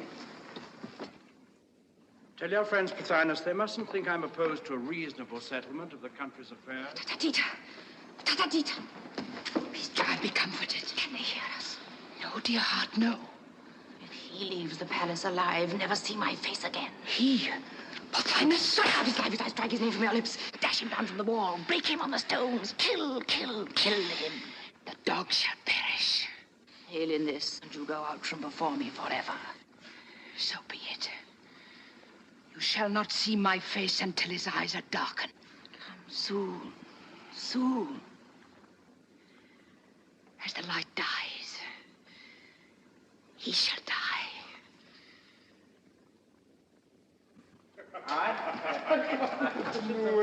So you come back to me, Caesar. I thought you were angry. Welcome, Apollodorus. Cleopatra grows more womanly beautiful from week to week. Truth, Apollodorus? Far, far short of the truth. Friend Rufio threw a pearl into the sea. Caesar fished up a diamond. Caesar fished up a touch of rheumatism. Come on. Yes, dinner. I've ordered such a dinner for you, Caesar. What are we to have? Peacock's brains. Peacock's brains, Apollodorus. Not for me. I prefer Nightingale's tongue. Roast boar, Rufio. Ah, good. What has become of my leathern cushion? I've got new ones for you, Caesar.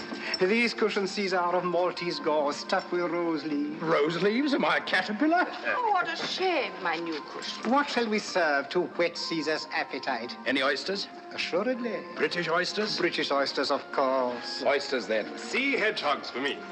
Have we nothing solid to begin with? Field fares with asparagus. Fattened fowls, Rufio. Have some fattened fowls. Aye, that'll do. Field fares for me. Caesar will deign to choose his wine: Sicilian, Tuscan, Macedonian, Chianti. All Greek. Try the Sicilian, Caesar. Bring me my barley water. Oh, bring me my Falernian. It's a waste of time giving you dinner, Caesar. My scullions would not condescend to your diet. Well, well, let's try the Falernian. But when I return to Rome, I shall make laws against these extravagances. I will even get the laws carried out. Never mind. Today you are to be like other people. Idle, luxurious, and kind. Well, well. For once, I will sacrifice my comfort. There. So now you're satisfied.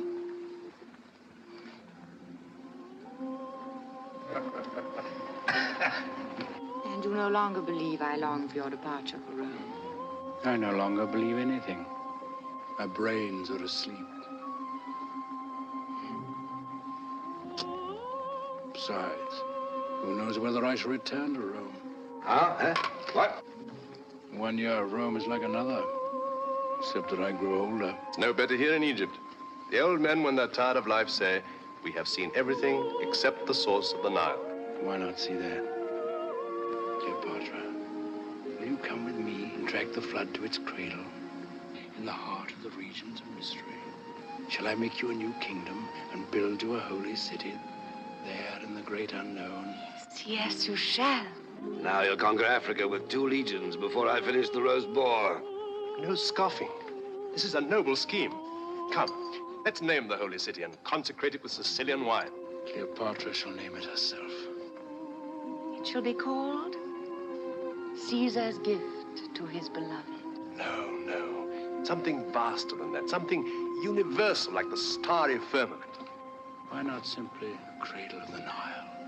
No, the Nile is my ancestor, and he's a god. Oh, I just thought of something. The Nile shall name it himself. Let us call upon him all together. Send for him. Away with all of you.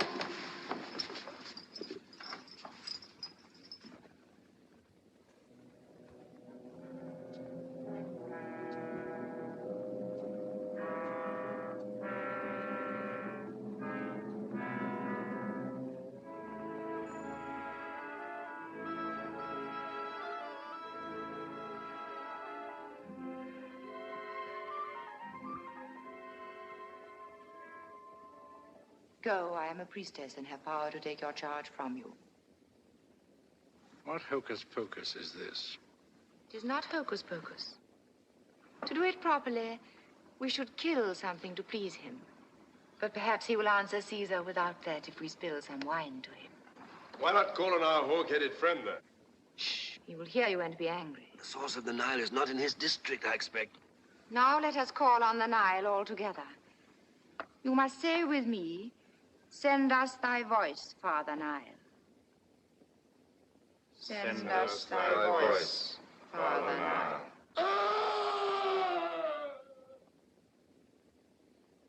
What was that? What was It is nothing. They are beating some slave. Nothing. A man with a knife in him, I'll swear. A murder? Silence. Did you hear that? Another cry? No, it's that. Something fell, I think. Something with bones in it, huh? Rufio.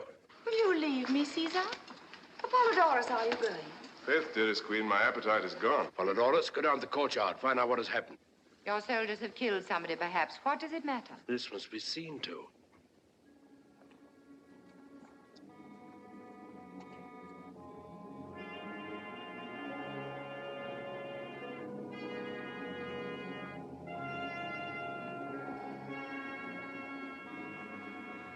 Is she drunk? Not with wine.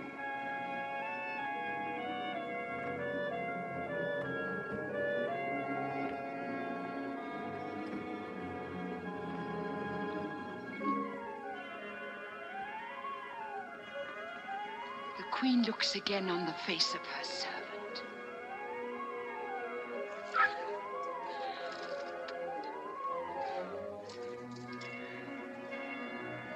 There's some mischief between those two.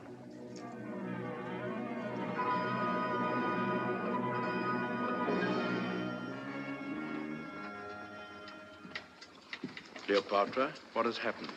Nothing, dearest Caesar, nothing. I am innocent. Dearest Caesar, are you angry with me? Why do you look at me so?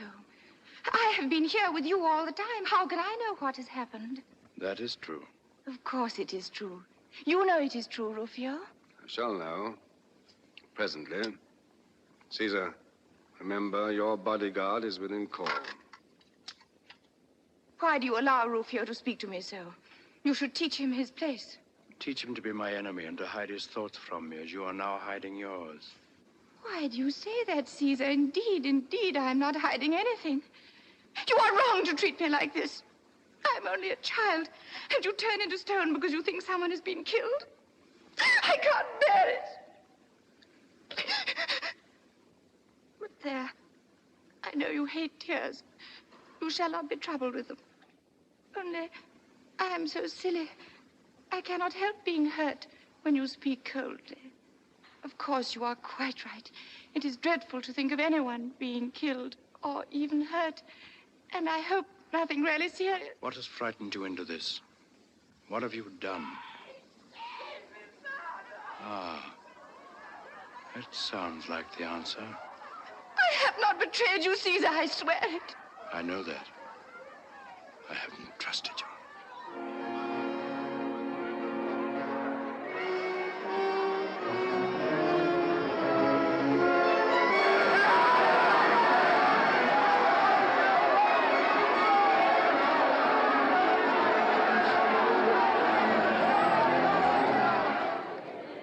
The whole town's gone mad, I think. They're for tearing the palace down and driving us into the sea straight away. We laid hold of this renegades. We were clearing them out of the courtyard. Release him. What has offended the citizens, Lucius Septimius? What did you expect, Caesar? Pothinus was a favorite of theirs. What has happened to Pothinus? I set him free here but an hour ago. Did they not pass him out?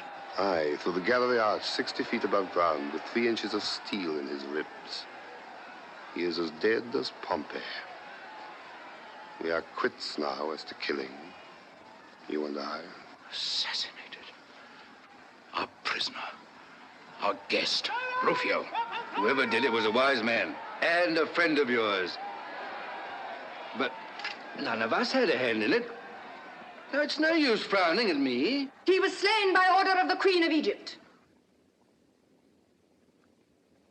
I am not Julius Caesar, the dreamer, who allows every slave to insult him. Rufio said I did well. Now the others shall judge of me, too. This Pothinus sought to make me conspire with him to betray Caesar. I refused, and he cursed me, and came privily to Caesar to accuse me of his own treachery. He insulted me, the queen, to my face. Caesar would not avenge me. He spoke him fair and set him free. Was I right to avenge myself? Speak, Lucius. I do not gainsay it, but you'll get little thanks for it from Caesar. Apollodorus, speak. Was I wrong? I have but one word of blame, most beautiful. You should have called on me, your knight, and in fair duel, I should have slain the slanderer. I will be judged by your very slave, Caesar. Britanus, speak. Was I wrong? Were treachery, falsehood, and disloyalty left unpunished, society must become like an arena full of wild beasts tearing one another to pieces. Caesar is in the wrong. And so the verdict is against me, it seems.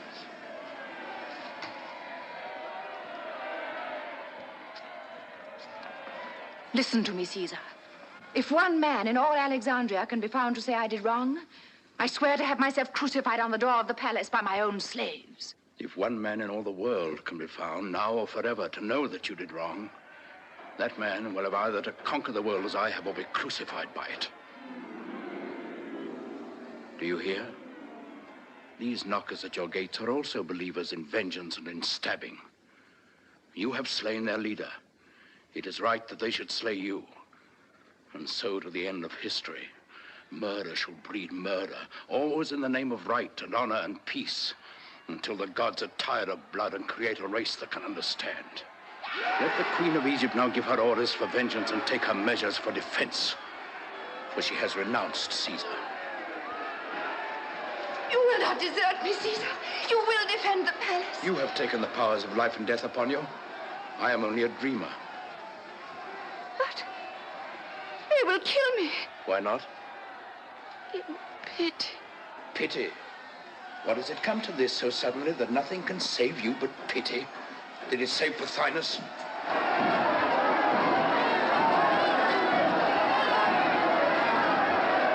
Caesar, enough of preaching. The enemy's at the gate. And what has held him baffled at the gate all these months?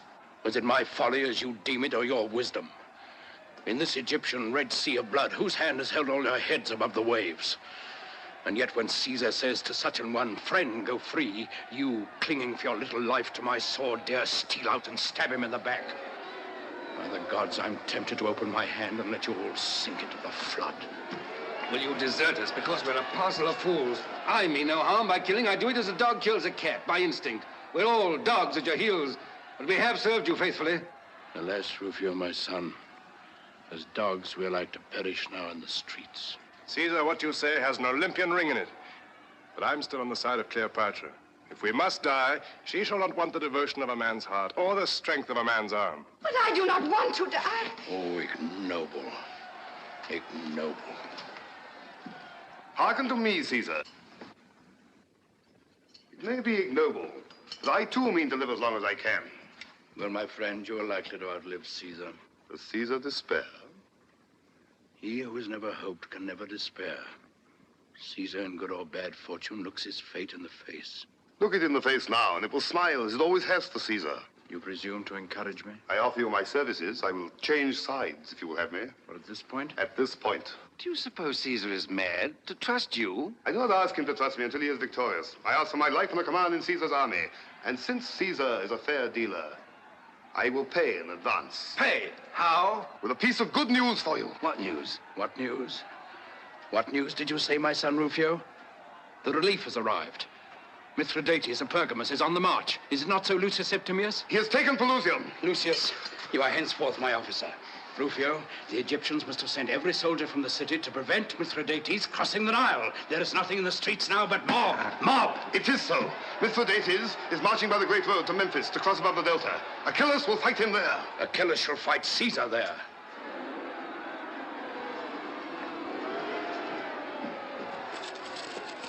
See, Rufio. Here is the palace. Here is the theater. Now, you take 20 men and pretend to go by this street. And whilst they're stoning you, out will come the cohorts by this and this. My streets are right, are they, Lucius? Aye, that's the Fig Market. Yes, I saw them the day we arrived. Britanus, tell Petronius that within an hour, half our forces must take ship for the Western Lake and see to my horse and armor. With the rest, I shall march round the lake and up the Nile and catch Achilles in the desert. Lucius, give the word to start. Apollodorus, lend me your sword and your right arm for this campaign. Aye, and my heart and life to boot. I accept both. Are you ready? Ready for art, the art of war. Come, it is something like business. Is it not, my only son? You understand about the streets, Rufio? I think I do. I'll get through them at all events. Caesar. Caesar. Have you forgotten me? Oh, I'm busy now, my child, busy. When I return, your affair shall be settled. Farewell. Be good and patient. That game's played and lost, Cleopatra. The woman always gets the worst of it. Go follow your master. A word first. Tell your executioner that if Pothinus had been properly killed in the throat, he wouldn't have called out. Your man bungled his work. How do you know it was a man? It wasn't you. Oh, you were with us when it happened. Was it she? With her own hands? Whoever it was, let my enemies beware of her. Look to it, Rufio. You who dare make the Queen of Egypt a fool before Caesar. I will look to it, Cleopatra.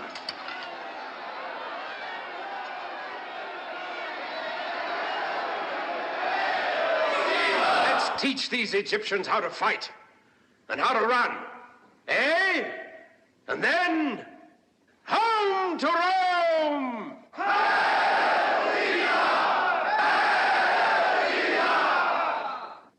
Tatatita!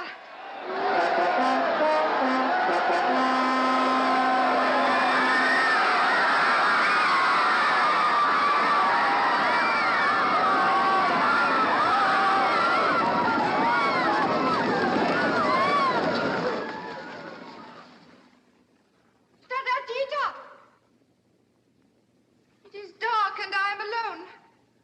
Come to me. Tatatita!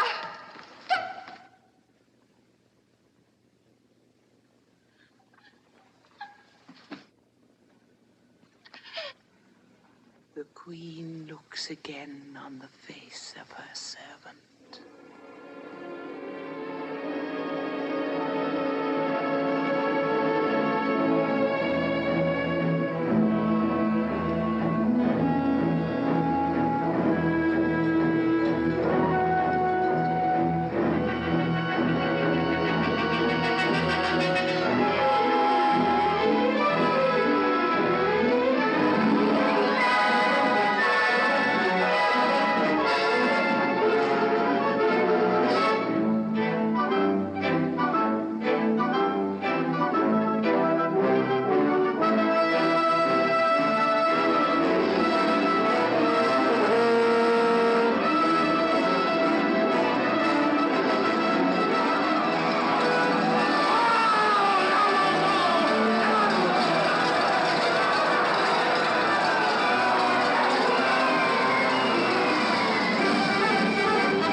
I am he of whose genius you are the symbol. Part brute, part woman, and part God. Here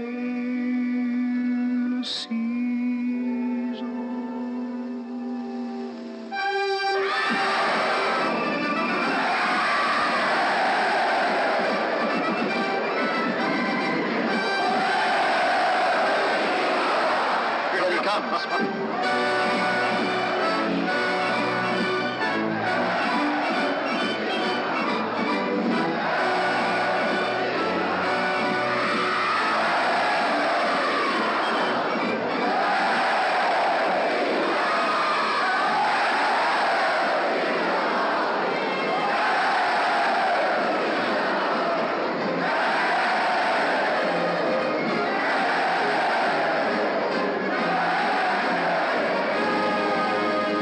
I see my ship awaits me.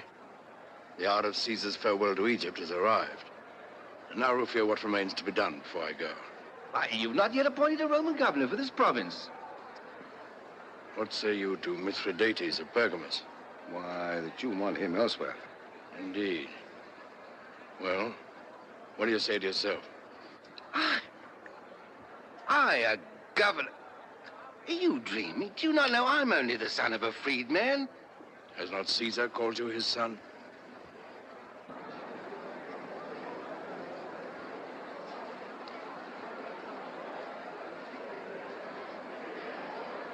Peace a while there and hear me. Hear the service, quality, rank, and name of the Roman governor. By service, Caesar's shield.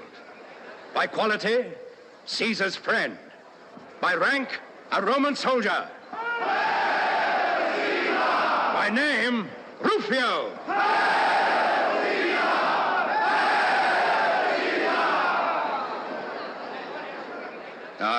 I'm Caesar's shield. But what use will I be when I'm no longer on Caesar's arm?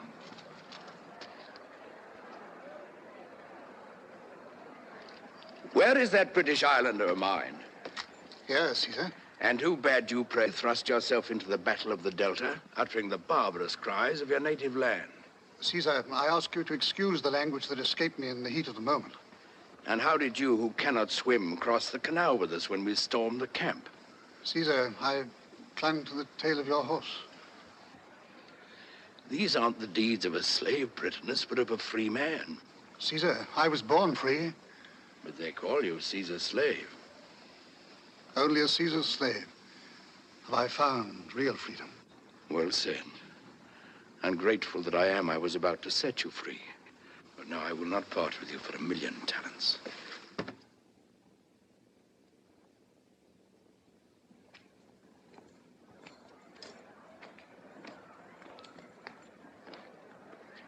That Roman knows how to make men serve him. Apollodorus, I leave the art of Egypt in your charge. Remember, Rome loves art and will encourage it. I understand, Caesar. Egypt must pay her tribute to Rome in art. Mm-hmm. Now, what else have I to do before I embark? There's something I cannot remember. I wonder what it can be. Well, it must remain undone. We must not waste this favorable wind. Caesar, I'm loath to let you go back to Rome without your shield. There are too many daggers there. It matters not. I've always disliked the idea of dying. I'd rather be killed. Farewell, Rufio. Farewell. Farewell, Apollodorus.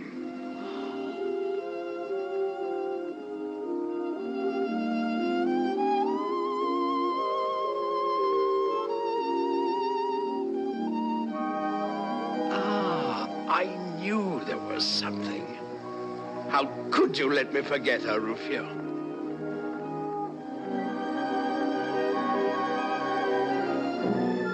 Has Cleopatra no part in this leave-taking? Had I gone without seeing you, I should never have forgiven myself. Is this mourning for me? No. Oh, that was thoughtless of me. It's for your brother. No. For whom, then? Ask the Roman governor whom you have left us. Rufio? Yes, Rufio.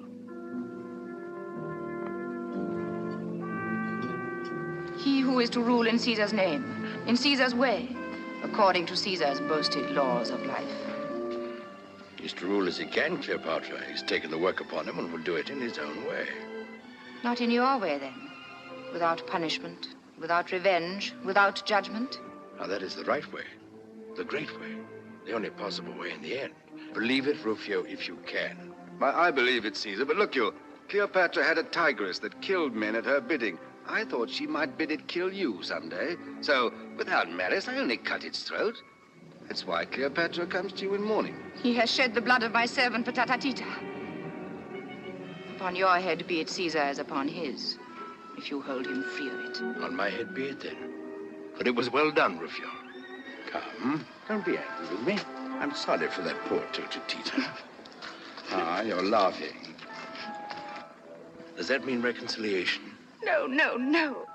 Only it is so ridiculous to hear you call her Tita. As much a child as ever, Cleopatra. Haven't I made a woman of you after all? Oh, it is you who are a great baby. You make me seem silly because you will not behave seriously. But you have treated me badly, and I do not forgive you. Bid me farewell. I will not. I will send you a beautiful present from Rome. Beauty from Rome to Egypt, indeed. What can Rome give me that Egypt cannot give me? That's true, Caesar. If the present is to be really beautiful, I shall have to buy it for you in Alexandria. You're forgetting the treasures for which Rome is most famous, my friend. You cannot buy them in Alexandria. What are they, Caesar? Her sons. Come, Cleopatra, forgive me, and bid me farewell. And I will send you a man. Not old and ripe for the knife, not hiding a bald head under his conqueror's laurels, not stooped with the weight of the world on his shoulders, but brisk and fresh, strong and young, hoping in the morning, fighting in the day, and reveling in the evening. Will you take such an one in exchange for Caesar? His name? His name? Shall it be Mark Antony? You're a bad hand at a bargain, mistress, if you'll swap Caesar for Antony. So now you're satisfied? You will not forget. I will not forget. Farewell. I do not think we shall meet again.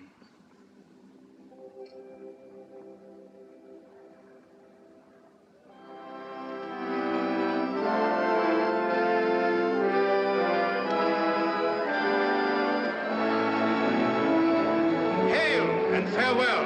Hail, Caesar, and farewell.